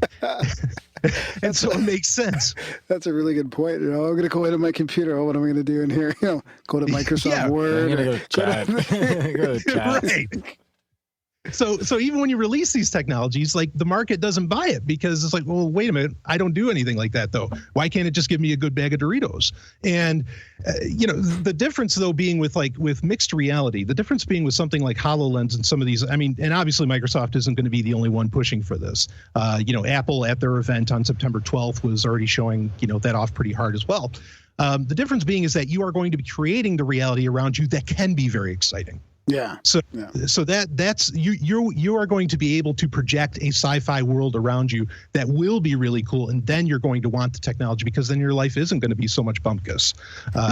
So I think that's the big difference in why it will why it'll go huge. Make some friends, people. You need at least, even if it's CSETI, at least get out with some real people at least once a week. Because I mean, I could see that as the next problem. Because I mean, I could see in the next 50 years conventional work going away, where everyone's kind of doing a sort of hobby or self-employment sort of thing. I can kind of see it going that way. And so you're going to get to the point where people may literally never have to leave their houses, and they're just going to never leave their houses. Yeah, I mean, honestly, like that, like I almost never leave my house. It's terrible. Well, I mean, I try to be, I have to be intentional about it, but because, I work from home and there's so many remote jobs now. I mean, it's very easy to do, right? But I think there, you see this with everything. There's always some kind of counterculture to whatever is the prevailing culture, just because there's people who, for whatever reason, I mean, I don't want to say it's genetic or anything like that, but whatever the reasons may be, or it's a confluence of reasons, they just want to do what everybody else isn't doing.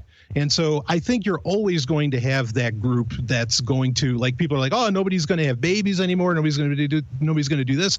No, that won't be true across the board. There's going to be some kind of group that's like, okay, no, I want to go back to the old ways, or I want to go back to, I want to do things, this way and that way. I don't want any part of augmented reality and whatever. But so those augmented reality people are going to go extinct. Yeah. Yeah. Well, maybe that's evolution solving its own problem, right? I mean, well, could you imagine? It's like little quick evolution loop. It's just gone in 25 years. I do think there's going to be more of a shift to the extremes like that, though. People are going to go back to the earth and do this, rewilding kind of thing, or they're going to go down this path where they become more immersed in the mixed reality. It's funny, me and Adam were talking about something the other day, and he said, like, imagine something your grandkids are going to have. I was like, buddy, I don't think my grandkids are going to have power. Part of me thinks they're not going to have power. Or it'll be some sort of, much more limited supply of it. Like, I could just see we're going to get hit by a fucking rock from space or something, It's like our little collective knowledge of what we think is happening on our planet is so minute that... Well, a coronal mass ejection like the Carrington event could just fuck us up completely. Yeah, game over. Yeah. Yeah, no, I can appreciate that. I mean, one of the things I'm not really pro is transhumanism. I'm not a big fan. Part of that being the reason that, uploading I don't even think you can upload a human's, if somebody uploaded my brain into a robot body or something, that's not me. I mean, that's not, you can't, like, I can't even imagine the science, and I've yet to see anybody even like really explain it mathematically, how you could actually transpose my actual thoughts, my memories, RNA and all that, into like a robot body. That's just that. It's impossible. You can make a copy. I could imagine that, but then it's a copy. It's not me. And then as soon as there's some kind of EM pulse, all over, for the robot. I'm sure it would be missing something, like they're finding genetic memory in organs, like especially the heart and things like this. So, I mean, you might find yourself in some sort of hellish fucking existence, like who knows what's it like somewhere. What's it like to exist as a machine without a soul all of a sudden? Like, how empty would you feel if there is some sort of biological attachment to your body, other than the organs just keeping your brain alive? Sure. Yeah. In fact, I think I've heard you guys talk about like the HeartMath Institute and the work that they're doing. Yeah. Yeah. I'm a big fan of the HeartMath Institute. I mean, and they're kind of proving the point is that, look, maybe the first time I heard about the HeartMath Institute, I was like, oh, okay. Because I'm a bit of an armchair historian myself. And, it's interesting that, like, say the ancient Egyptians, how in their canopic jars, the heart was such an important thing for them to preserve, and the brain not so much. And I remember, the first time I saw a video from like the HeartMath Institute, that's immediately what I thought. I was like, oh, maybe the ancient Egyptians had some kind of clue into something that we just sort of forgot. So yeah, I think there's something more to your organs that you have, to your muscle memory, to a lot of things that that make you who you are. Even your ability to, again, express empathy, which I think is incredibly important. Even though I know it's a terrible buzzword, especially in the tech world right now. But regardless, I really am not. I am not looking forward to any kind of robot body myself. Bottom line. What about a robot lover? Well, now that one. Okay. So this is going to be huge. But so I'll ask you guys, what do you think? That's what she said. Yeah. Oh, geez. I'm talking like, this is what I get for being an ugly American, right? I end up talking like the orange guy, But I think it's going to be a big deal. But I'll ask you, I mean, what do you think? Who do you say? I mean, sex robots are already becoming a thing. What do you think will be the the biggest market for that? Like what, like singles? Who do you think is going to be the biggest for robot lovers? The fucking Chinese? It's going to be Japanese holy men. Fuck. Well, there is definitely going to be a Chinese problem because there's like 50 million fucking dudes in China that can't find a mate. True. But there's also the people we were just talking about that are going to be living their lives in a fucking augmented reality in love with someone they'll never meet, and then they'll just throw their face into the robot. Sure. Okay. So singles It'll be people like that the can't next find level somebody. of cyber, I think. Right. So I mean, Darren, what do you think? Because there's no Like, way you're buying a sex robot and your wife ain't gonna notice. Well, I'll get to that. But go ahead. So what do you think then? Who do you think it's going to be? The gamers. The gamers? Yeah. Okay. I don't All right, think how these about you? What do gamers you are think? having very much sex. Well, I think it's the Japanese culture. Okay. Whoa. Yeah, I mean that's fair. No, Japan, because it's like- they're all about the I know, it's technological stuff and easy. all these quirky little But there's sexual also, like I things and all say, that. 50 million Chinese dudes that have zero chance of finding him. Well, Chinese so- girl.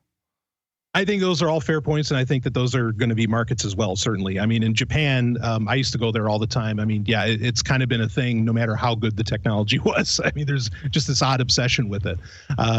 But I think that actually the biggest market for sex robots, for robot lovers, is actually going to be married couples. Because this is going to be their chance to explore threesomes, to do all of these things that society says is taboo, but they really want to try. Anonymously as well. Like they can do it in the Exactly. comfort of their own. Till that thing breaks a couple dicks off and then game over. That could happen. So how, Don't get it's like the update. How you wait a couple weeks to update your phone? Don't get the first sex robot. Yeah, the dick break bug. That's going to be bad. The handy's always going to make you nervous. Just like, because I mean, the bits are probably just like the early ones are probably just a pocket pussy into some sort of weird robot. Yeah, it's just a fleshlight in But there. it's, Yeah. they'll probably be able to limit the muscle power of that somehow. well, I mean, soon they must be able to incorporate these lifelike dolls that they have now. I saw a couple of those on Instagram or something like that, and it was pretty insane the way they're making these look so real. So I and wonder, feel so real. So what if is someone that the gets a next sex level robot then? and makes it look just like Graham? Is that okay? Is that okay Well, to you, Graham? Uncopyrighted. Are you? Can you be copyrighted? Well, I guess that with 3D printing, you could probably print whoever you want now on this lifelike structure. Yeah, like at what point you just come home and you look over and your buddy's printed out your wife and you're like, what the fuck, bro? Well, that's going to get into some weird areas. I mean, and that's going to happen. Like, in fact, that's an answer that nobody's really touching. Is that, well, there's nothing really to stop you from making a sex robot look like some kind of celebrity, but then you're going to be posting on Instagram, hey, I'm in bed with Anne Hathaway or something, right? And Then Anne Hathaway's like, what the fuck? yeah, right. You're like, it's okay. And then it's you're not going to be you, suing it's just people. fake. Yeah. Yeah. So I mean, so that's a real, that's a real issue. I mean, at the, looking further into the future, I think it's going to end up really sex robots might not even really be a thing. It's all just going to be done again. What we were talking about, it'll be VR. done in mixed reality. Yeah. Which just makes put a sense. little And then thing on you your have, dink? Or you won't What's even that? need that. Will you have to will you have an attachment? Yeah, a Darren's trying to belt, figure out how a the pleasure physical belt. part of it happens. Like the VR, the mixed reality part is in your head, but what are you doing with your body? Especially if you're with your wife trying to practice a threesome or something like that. well, you and your wife will both be connected via your router at home. And then, but no, I mean, really, like what would end up happening, either you're going to have some kind of suit, which I think that would be impractical. In that case, people are just going to buy sex robots. Probably, and I'm not saying that I like this, I actually don't. Probably what they'll do is, you're effectively going to do some kind of neural link to your brain, and your brain's just going to tell you that you're feeling it. Yeah, that's what I was Oh, thinking. wow. That's getting That's sketchy. going to happen quick enough that it'll It's going to be like bypass that the- movie Existenz where they plug you're going to have to get a socket put in and then you have to plug that motherfucker in. Yeah, right. Oh, yeah, with Kyle MacLachlan, I remember that. Yeah, exactly. And it's going to be fucking. Yeah, well, at least the start is going to be that's the thing is I think our lifetime you're looking at the Wild West of fucking implanting things into your brain. And, I'd give that a couple years. I think, we might miss out on that. Yeah, I mean it's happening, and honestly, I think a lot of the tech world itself is really. I think they're using the fear mongering of artificial intelligence to kind of get people into that idea that we need to do what's, instead of AI, you need to do what's called IA, which is intelligence augmentation, meaning that you connect, that you upgrade the human body, be it with like adding a hard drive to a brain or something like that. And like Elon Musk is really big on this. And I'm not a fan of Elon Musk, but, Elon Musk is saying, yeah, we need to look into IA because, we have to improve humans to be able to combat what he considers to be the inevitable artificial intelligence. Or which, yeah. You can't be an anarchist or a libertarian and like Elon Musk too much, I don't think. It's funny, in a lot of my circles, they love him. And I get so livid about that because this guy lives off of like every government program, every government tax dollar in the world. It's ridiculous. He's like a subsidy superstar. Yeah. Exactly. Well said. Yeah. But, so this intelligence augmentation is something that's coming. Now, I'm not necessarily against that idea, but it needs to be something that you can remove. It shouldn't be something that's permanently there. There's a guy, his name's Brian Johnson, and I don't mean the AC/DC singer, but Brian Johnson, who he was not a co-founder of PayPal. I think he created Braintree, which ended up getting bought up into PayPal. And he has a program called Kernel, or a development house, I guess I should say, called Kernel, which is all about doing intelligence augmentation. But one of his, core precepts is that it has to be removable. It cannot be something that gets permanently attached to the body. And when I hear that, I feel a little bit better about it. But yeah, still a little skeeved, still a little worried we're going to be like Kyle MacLachlan in Exixtends, and who knows what's going to happen. Yeah, like I say, just wait, people. Give it a couple of generations before you dive in would be my advice. Like these people chipping themselves already. It's like, whoa. Yeah. I'd give that a bit. There's going to be some, you already chipped if you've had vaccines. So cancer. You're already in there. Ooh, there it is. Yeah.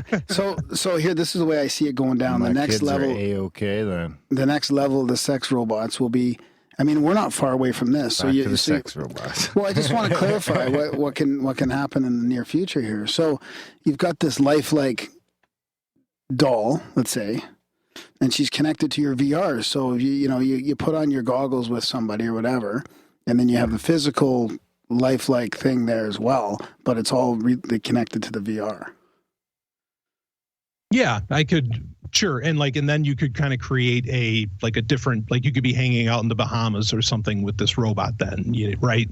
I mean, is that kind of what you're saying? Yeah, you're in a different world, but there's a physical thing there that's connected to this. So when you're looking at it or touching it, it's there in your physical touch, but it's also in your it's world. Doing a lot more. Yeah, I could see that. Yep, I think that some kind of amalgamation like that could certainly be possible. But, again, I'll just reiterate, I really think that sex robots and all of that technology is going to be the biggest market for it will be married couples, I think, because, there's just so much stigma around them. But then at the same time, if you ever talk to them, they're always joking about, well, not everybody, but they're always joking about threesomes. They're always joking about getting a hooker or something like that. And now they get to play out all those fantasies. Yeah. So, yeah. I could see that. I think, I don't know. I don't think we're quite there yet. It's just going to be a glitchy sex robot that's like, hello, Graham. Well, it's like whenever I think AI is close, I try and use my Siri, and it's just like, oh my god. Oh, Siri is terrible. Siri is so bad. Well, that's the thing too. I don't think artificial intelligence, that kind of level of stuff, I don't think that's ever going to happen. I mean, they've been promising, or what I should call, I guess, AGI, which is artificial general intelligence, which is more something like you'd imagine Skynet being, where it has something remotely like consciousness. I mean, that's been getting promised since the 50s, and it's never happened. In fact, there's a great quote in the robotics field that is, you never realize how intelligent a moron is until you try to program a robot. And how weird would it be to be fucking a robot that's just, it's a robot and it's got the intelligence of a fucking 10-year-old or something. It's just but you can't argue that sex robots for you. Sorry, Brian. No, but can't you argue that when quantum computing happens, that'll enable that? Maybe we're just processing power away from that, them knowing a Google that can just pick up absolutely everything, and then he's got so much processing power and so much information and so much data that it can be considered, AI and pass that test. I'm okay. So I'm open to that. It could reach something like consciousness, or what I like to use the term sapience. And really, that moment comes when, a software or a robot or something does something that it was never programmed to do. Then we need to start asking questions saying, all right, wait a minute, what exactly is that? Is that life over there? And not just something that we programmed. I'm open to doing that. What I'm not open to is like this idea that it becomes something superior to human intelligence. I mean, another quote that I love to banty around, which kind of plays off of that old engineering joke, is that artificial intelligence is no match for natural stupidity.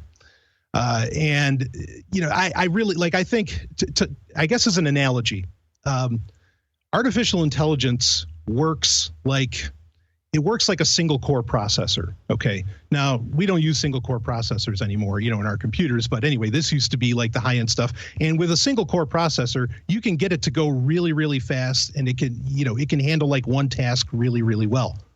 Well, I think the human brain actually works more like a multi-core processor, where it can handle a lot of different things in parallel. And I think I think that ability to do more and not necessarily faster, it's kind of the tortoise and the hare, is a far more powerful and will always be kind of the superior intelligence, as it were. So, yeah, I could see that robots could get to a point where they have something like consciousness and maybe where they deserve liberties of some kind. Yeah. But I don't ever think that we're going to have an AGI where, it's better than us. Yeah, that shit ain't happening. Because you know what else? These robots are going to work so that we can have some fucking liberty for a change. Didn't you read Dune? Robot slaves? Robot slaves? Well, let's not make them smart enough that they have any of that shit. They're just smart enough to, deliver the mail, or fucking, they're highly specialized. And they can go home. Just put them in the public school system. There we go. Ding. So the other factor comparing AI to human intelligence is the how do I explain this then? I don't want to make it too simple, but the access to higher consciousness or Akashic records. I mean, whatever you believe as far as like, I'm not talking about religion or anything like that, but there is evidence that through, OBEs and NDEs and all this kind of stuff, that there's something else going on there, right? I don't know what it is, but, we do have access to something else sometimes. So that's another factor. And each other. That's the other accent, the X factor. Yeah, I get the concepts of the Akashic record or even like there's some terms like parallel tonality, where the idea is that the human brain is actually, it's not like a hard drive. It's more like a wireless receiver. Like it receives, it doesn't actually store, or, information. I'm myself, I'm open to like some of those notions. I'm skeptical of it overall. I mean, I think really we have a bubble universe under our skull, and no one else can see it. And I'm always glad for that, because boy, if some people knew the things I was thinking at certain times, it'd be pretty troubling. But I don't know. I mean, and could an AI get to a point where maybe it access something like that? That there's a lot. I don't think it can. I mean, I don't think it can. That's the advantage. Oh, I see what you're saying. That's the advantage. Yeah. That's the ultimate advantage that we have over anything artificial. Is we have a natural, organic connection to the field. I mean, and I do think there's going to be evidence in the near future that will just shatter our scientific paradigm that says yes, we are connected through, unseen ether or something like that. Sure. Yeah. I mean, certainly like evolution has programmed us in ways that, in my opinion anyway, in ways that, we don't even fully understand. I mean, and that we're just learning about even things like smell, just in the past couple of years now, there's been research that's shown that actually the smells that no matter how much you wash, whatever, it's just like your natural odors have a lot to do with attraction. I mean, and people say, well, of course we've always known that. No. We're talking about like where if you smell the wrong way, and it's almost an imperceptible smell that, someone's just they're never going to get with you, and so there's literal chemistry between us in that sense. So a lot of that kind of stuff is there. And Yeah, I don't think humans are that great of programmers, and you only need to try using, I mean, we've been lucky enough using Skype here, but you only need to use Skype on the one wrong day to realize just how, bad humans are at setting things up. So yeah, I agree. There's a lot of things, a lot of attachments that we have to the, to our the ecology around us. Nature, around us that I think I agree with you there, that it will always, stand up against, any AI or any program thing that we come up with. Yeah, it doesn't even have to be, be supernatural or anything crazy. It just has to be, eventually it will be some sort of physics, or it'll just show that something like Rupert Sheldrake's morphic resonance, or, morphic field, that the way we do evolve and stuff happens, it's not directly, it's not directly physically related. It'll be interesting to see what happens along with this, along with AI and mixed reality. I mean, it's all happening. It all feels like it's happening pretty quick. Oh yeah, it's going to be a wild couple of decades. Yeah, no, I agree with that. Absolutely. I wouldn't mind getting into Bitcoin for a bit here. There's going to be a bunch of people that'll be super upset if we don't at least touch on Bitcoin. Sure, let's do it. We should jump into that. Like, I mean, we're both pretty Bitcoin stupid, so I mean, I could do with just a rundown from the top. We have some Bitcoins, not full Bitcoins. We've lost more Bitcoins than we have. Yes, we have lost Bitcoin. The people, they went to the wrong person. They wouldn't give them back. I was giving out the wrong Bitcoin address for a while. I was giving out the Bitcoin address of someone I had bought something off of. And then when I emailed them, they were like, "Nope, didn't happen." So then I sent them some screenshots of the transactions, and I never heard from them again. Yeah. So much for anarchism. Jeez. But I think that's that caveat emptor, Yeah. I think we have, I always get pretty nervous, so whenever we get some Bitcoins, I turn them into the PayPal pretty quick because it's so volatile. Like the one time just leave it in there, man. That's it. Yeah, we're in no rush to. Yeah, sometimes it's like it went down to $200 for a while, and it's like, oh man. Just ride it out. Yeah, could do that. Absolutely. It makes me nervous, though, that it's just going to be like, boo, gone. Sure. Well, I mean, would you like me to kind of describe Bitcoin a bit? Or? Yeah, exactly. It doesn't seem real to me still on a bunch of different levels. Yeah, so, okay. I mean, the simplest way to explain what Bitcoin is, we can start with that, and it can be explained in pretty short order. Imagine it could be the Canadian dollar or the US dollar. Imagine the dollar, and then imagine PayPal, which PayPal is effectively an electronic transmitter for the dollar. Okay. Now, imagine that PayPal and the dollar were actually one technology, and that's Bitcoin. It's the transmitter and the store of value. It's the transmitter and the dollar at the same time. I think that's the easiest way to explain what cryptocurrencies, or, in this case, Bitcoin, is that, it's the store of value as well as what transmits the value at the same time. And that's what gives it its actual value as far as its present value at $5,000 or whatever, a lot of that has to do with infrastructure and speculation. Okay. But in the beginning, and when Bitcoin first kind of started out back in, 2009 and, maybe a little before, its value came from the fact that it had its own transmission system, that it could cross borders, especially at the time, without fees, or without crazy fees anyway, compared to, say, Western Union or something like that. I mean, that's really where its intrinsic value, which is what a lot of people look for. That's where that comes from. So the easiest way to understand cryptocurrencies is that it's PayPal and the dollar in one technology. And it's not, but it's something, isn't it? Like it's something. It's not something physical, but it is bits of actual data, isn't it? Like what's mining? What are you mining? Yeah. Okay. So, the mining part, that's one of the ones that understand a lot of cryptocurrencies have even gotten away from that, after a fashion where they don't even really get involved in the mining process so much. What mining is. So Bitcoin exists as a data set. It exists as, however many megabytes, or now it's, hundreds of gigabytes, whatever, of data that more than one person, or even just one person, can really have it, but that people store on their computers, whatever those computers may be. Okay, so that's That's where Bitcoin sits. That's why it's called the decentralized technology, because it exists on, it doesn't have a central server, right? It doesn't have like, Google servers to rely upon.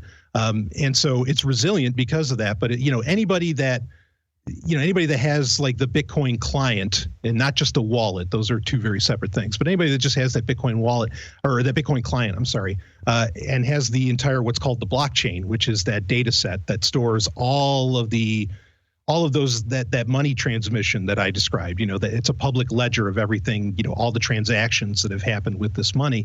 Anybody that has that has a copy effectively of all the Bitcoin out there. Okay. And the mining process is really what it is. It's about securing that network. Okay. When more than one person has the Bitcoin client, they have the blockchain installed on their computer. Mining is just a fancy way of creating a reward system for securing and constantly verifying the data being transacted between anybody that has a Bitcoin client or the Bitcoin wallet.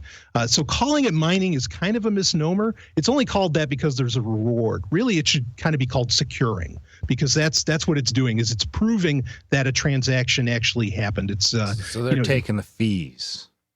Yeah, and right, and they collect fees for that. There's rewards for securing the network, which makes sense. You want to incentivize, the fact that you're doing a whole lot of processing, as far as you're processing an entire economy, which the Bitcoin ecosystem is an economy. So then the actual Bitcoin value is all just then what's bought in with dollars, actual physical dollars. Like you can't get Bitcoin for now. Oh, I guess you can if you become, say, the middleman or the verifier or whatever. You could collect those fees all day and make sort of money out of nothing, but really you're not making money out of nothing.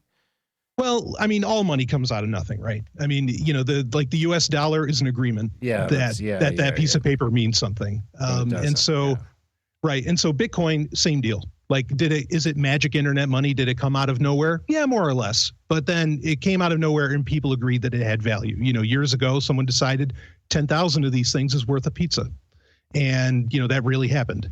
Things like when that starts to happen, when there's actual transactions happening, to some degree, when dollars get bought in, which you have, in investing terms, you have what are called whales, people that'll buy into something and they'll buy a lot of it. When that comes in, sure, that raises the value of it.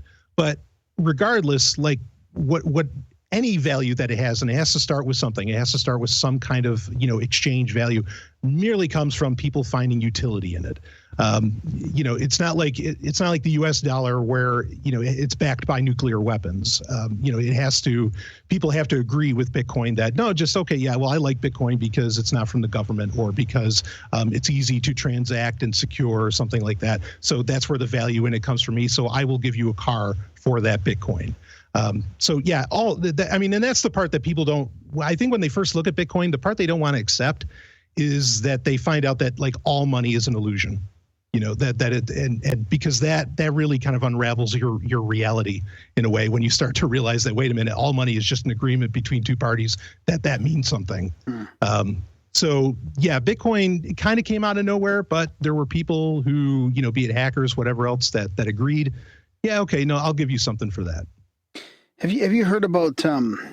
I met this guy at Red Pill Expo, and he was talking about he's got a gold vault, I guess, and he's connecting it with cryptocurrency somehow. The Anthem Vault. Have you ever heard about anything like that? Like actually physically getting some gold backing for crypto, or is that possible?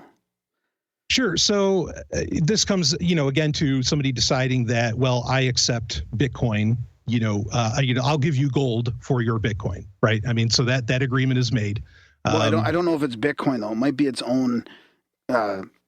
Yeah, I know of Anthem Vault. I think they may be using like because there's a lot, it's not just Bitcoin anymore. Now there's tons of cryptocurrencies. Exactly. There's Zcash, which is a really anonymous and private based one. I think that's really interesting. There's a whole slew of these out there. Okay. Which one should we buy into? Is this getting out of control for the government and the corporations right now? I feel like it's like sliding past. And can somehow. They kill it?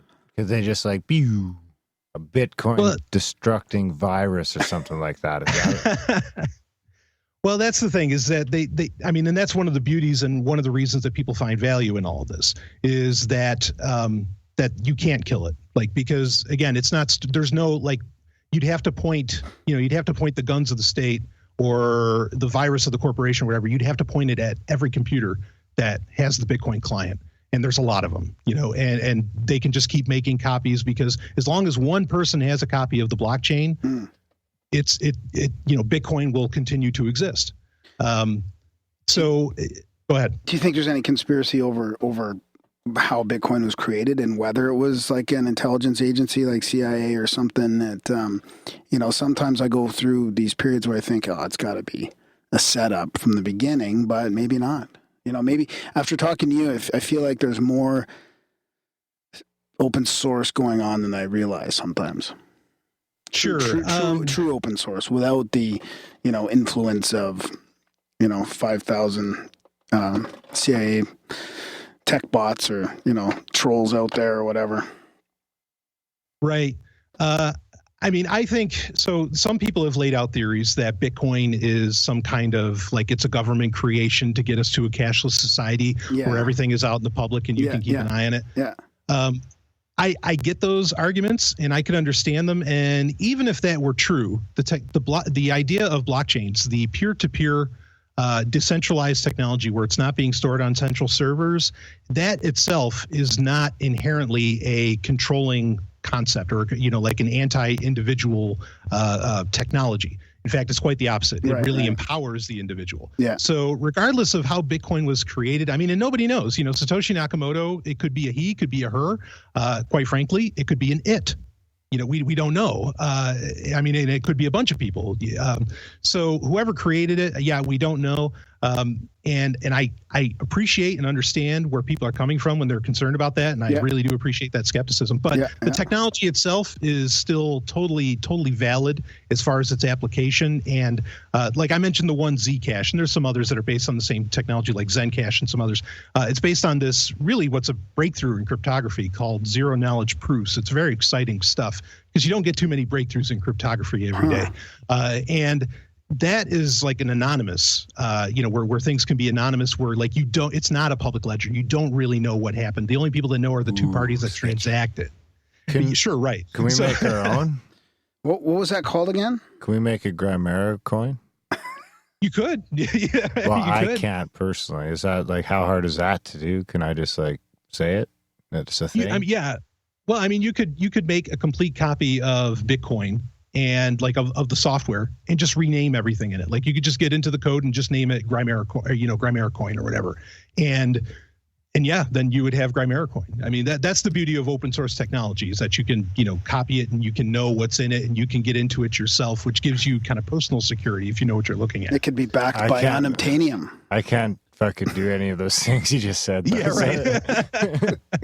Well, maybe I know you have smart listeners, so maybe one of them wants to jump on that. We do definitely have some listeners that might be able to do something like that. So maybe we should have a little Grimerica coin. But you're not donating Grimerica coins because I don't think those things are ever going to be worth shit.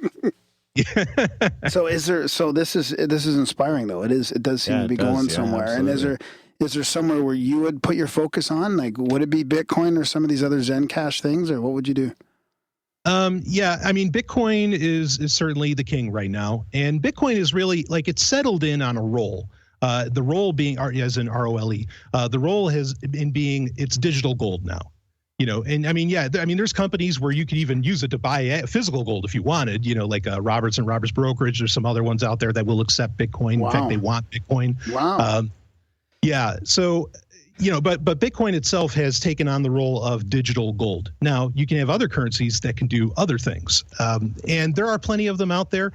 I'm very cautious with a lot of these because some of them could just be straight up scams. It could be just exactly right. It could just be two guys in Canada that just, So I'm very particular in which ones that I get excited about. And usually for me to get excited about them, they have to have some kind of technology that either makes them better than Bitcoin, something like when I mentioned Zcash, or it needs to be something where it can be a nice test ground for what happens with Bitcoin. Like there's another one called Litecoin, and that's LIT. Yeah. Right. That one's kind of known because it's been around for a while. In fact, it used to be called the silver to Bitcoin's gold. So there's that one that's interesting. There's Monero. There's a few others out there that do some interesting things. Really, I think the only thing that can unseat Bitcoin and that would be more interesting than Bitcoin is something that is more private and secure than Bitcoin. That's the only thing that could be greater than Bitcoin. And that's where like these technologies like zero knowledge proofs and some of these other ones become very fascinating to me. Yeah. So those are the directions that I look in. But and another thing, the other danger is that you have there's this thing called Ethereum. Okay. Yeah, I was going to ask you about that. Right. So Ethereum is what I like. So, all right. What I like about Bitcoin, Litecoin, Zcash, Zencash, those kinds of things. What I like about those is that they're very purpose built in many ways. Like they're designed to do something, and they have limited design to some degree. And that limited is a feature, being limited is a feature, not a bug. Okay. Because that means it's meant to do what it's meant to do. Now you have Ethereum where the idea is that, okay, it's a blockchain, but it's supposed to enable you to do anything on top of it. I consider that by its very nature to be not secure. Okay. And all you need to do for examples, for analogies, not that proof by analogy is proof, but for analogies is look at like operating systems and how many times, when you hear from WikiLeaks with Vault 7 leaks or something, it's always the operating systems that are always cracking because they're general purpose and they have to do so much. So it's so easy to find some kind of, crack in the armor. Okay. And so I think when you start building, when you start building things like Ethereum where it's meant to do everything, you run into a lot of problems. Right. And also, I think there's a lot of parts of human interaction that don't need to be on a blockchain. That don't need to take advantage of this technology. Right. There's times where, it's totally valid to have a central server. It's totally valid to do all this stuff. So I'm not a fan of Ethereum. If you're going to ask that, I'm actually quite against it. Because of that wide general utility of it, I think is really a problem. I think when Satoshi made whoever or whatever Satoshi was, when they made Bitcoin, it was purpose built, and that purpose built was for the purposes of security. Like that was on purpose that they didn't make it, more programmable and have wider application. That's interesting. That's good to know. So I also met this guy at the expo who had created an app. He's a Bitcoin enthusiast, and he had created an app to help merchants get on it. Right. So he would, he would go to buy something, and he would donate. Sunridge. He would go to a merchant. And I believe he wouldn't even buy anything, but he would donate Bitcoins to them. Okay. So that then somebody could come and use that as a transaction. And it took me a while to wrap my head around it, but it was a pretty cool idea because I think it was based on he was just donating them to merchants as he went along, just to try and build that community of users. Does that make sense? Yeah, absolutely. And that's certainly been something in the Bitcoin community and in others, but mainly in the Bitcoin community where that's exactly what they've done is they'll ask, they'll go to some business, somebody, a Bitcoin user or whatever, will go there and say, hey, will you accept Bitcoin? I'll buy this off of you, and sometimes it'll be something substantial. Yeah. And that person will also, it sounds almost like, like a come to Jesus moment, some kind of Christian, like proselytizing or something. But yeah, and they'll try to get people on board with taking Bitcoin. And that's been pretty successful. In New Hampshire alone, New Hampshire's probably next to maybe California or like Sweden, it might be the state or the geographic area with like the most Bitcoin accepting businesses in the world. Though Berlin's pretty big up there too. I should mention that. Anyway, for a long time, New Hampshire was a really hot spot for it. And that all came from people, just customers who were excited about Bitcoin, telling their, the businesses that they frequent, be it a barbershop or whatever, saying, hey, would you accept Bitcoin? And then they hook them up. And it's gotten, the technology really has gotten to the point where it is very easy to use. Right.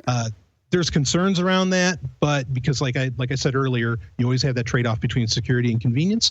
But it's better than using government money, in my opinion. Yeah, so I let it ride. Yeah. Right on. So hey, before we wrap it up, there, tell us just how people can listen to your podcast and what it's about and stuff like that, and how to get a hold of you. Sure, absolutely. So the best place to go is my main website, which is zog.email, which stands for Zomia Offline Games. ZOG in Canada. Yeah, there you go. ZOG. Yeah. .email, and that you can find everything. I have a book called Dark Android, the 2017 edition, which is the no-nonsense guide to securing your smartphone and reclaiming your privacy. Yep. You can get that. And I have a newsletter there where you can find out about everything that I do when you sign up for that. And it's not any kind of spammy nonsense. It's really something I spend a lot of time on. You can find my podcast there as well. Or if you want to go to sovryntech.com, and it's just like my last name, SOVRYN, tech.com, and you can find my podcast there. And yeah, I've been doing this for about 6 years. So Nice. Are you just on SoundCloud still? That's a perfect name for what he does. Sovereign, it's like sovereignty. That's perfect. yeah, it got to do a nice pun on words there, but or play on words. But I am on SoundCloud, but if you type any podcast app you have, you type in Sovryn Tech, it's going to show. Okay, yeah, because I think SoundCloud is on the way out. Yeah, that's another conversation. Yeah.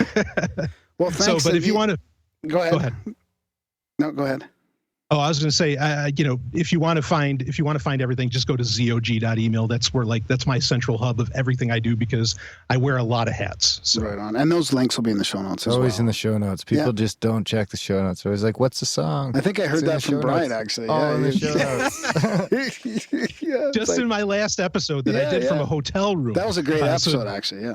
That was good. Oh, thank you. Yeah. It didn't have my usual level of production. But from a hotel room. And I complained about that. I was like, boy, does anybody check the show notes? I can see who's clicking through, or, I can see how many click-throughs I get. And nobody ever checks show notes. No. But if you don't put them there, they're like, well, how do I know you know what you're saying? Exactly. Which is it, man? I don't even tell Graham you can check those things. No, I don't want to know.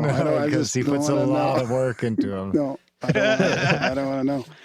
Right on, Brian. Well, thanks, man. Keep in touch, and thanks for coming on the show. And sorry we got to run here. We just got another we follow each other on Twitter now, so we're good. Twitter friends. Right on. Yeah, no worries. Always a great honor to have you on. I got to get you guys onto my show, actually. Oh, that'd be fun. Yeah, for sure. Excellent. All right, Brian. Thanks a lot. Brian. Thanks. Thanks so much. Okay. Bye-bye. That was a chat with Brian Sovryn from Sovryn Tech. That was great. Yeah, I like it. I like Brian. It's good. I knew you'd like the tech and the anarchy part of it. That's right. Yeah. Burn this motherfucker down. Yeah. No, it was really interesting. Perfect. Well, you guys can, as always, you can donate Bitcoins. There's a wallet address on the thing. I should have asked him what happens. Like, my computer's on the way out. Can we transfer it to? It'd be good to get it onto this computer somehow. This computer seems pretty solid. What do you mean by that? Can you have it? Because I think you can't have it. Like, it's not on a cloud. It's got to be on a physical device. Huh. I don't know. Oh, you think so? I think. No, I don't think. Yeah. You must be able to get it over there. One of our listeners knows that shit. They can let us know. Yeah. We need a rundown. We really are just Bitcoin illiterate. Yeah. Like, it's pathetic. Yeah. So check out the support page. That's where the link is for that. Of course, check out, there's a bunch of different ways you can support the show there as well. You can support the show, sign up for a monthly through PayPal. You can, I think that's it really. Or you can do a one-time donation. Of course, if you can't afford to support the show monetarily, that's fine too. Just, you spam Graham. You can send us in your synchros and shit, because that gives us some content. So that helps us out. People love that stuff. That's always good. You can review this motherfucker. We don't have a lot of reviews compared to our listeners, so that kind of sucks. And you know what? Downloads are down. So we need to get them the fuck up. And the only way to do that is for you guys to tell your friends about the show. So tell people about the show, please. If you don't do anything else, tell people about the show. Spread the show. Spread it on Facebook. Spread it on Twitter. Spread it wherever the fuck you want. Just spread the love. All right, guys.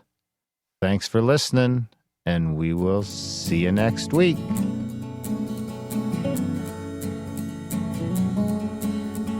Once upon a time, you were tiny, then you grew big and your bald spot got shiny.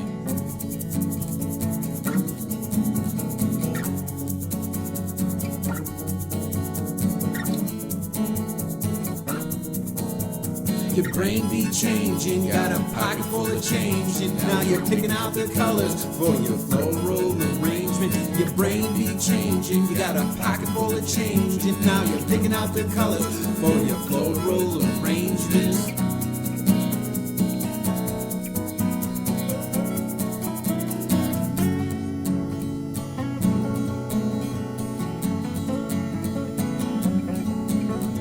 Once upon a time, you slept in a crib, you wore a bib, now you got a wife and kids.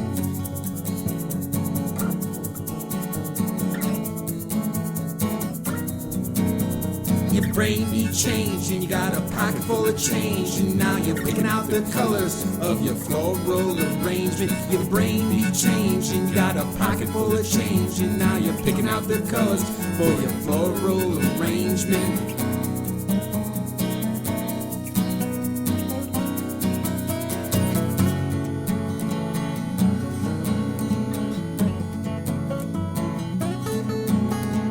Once upon a time, you had no concept of time. Now it blows your mind, and now it blows your mind. Your brain be changing, you got a pocket full of change, and now you're picking out the colors for your floral arrangement. Your brain be changing, you got a pocket full of change, and now you're picking out the colors for your floral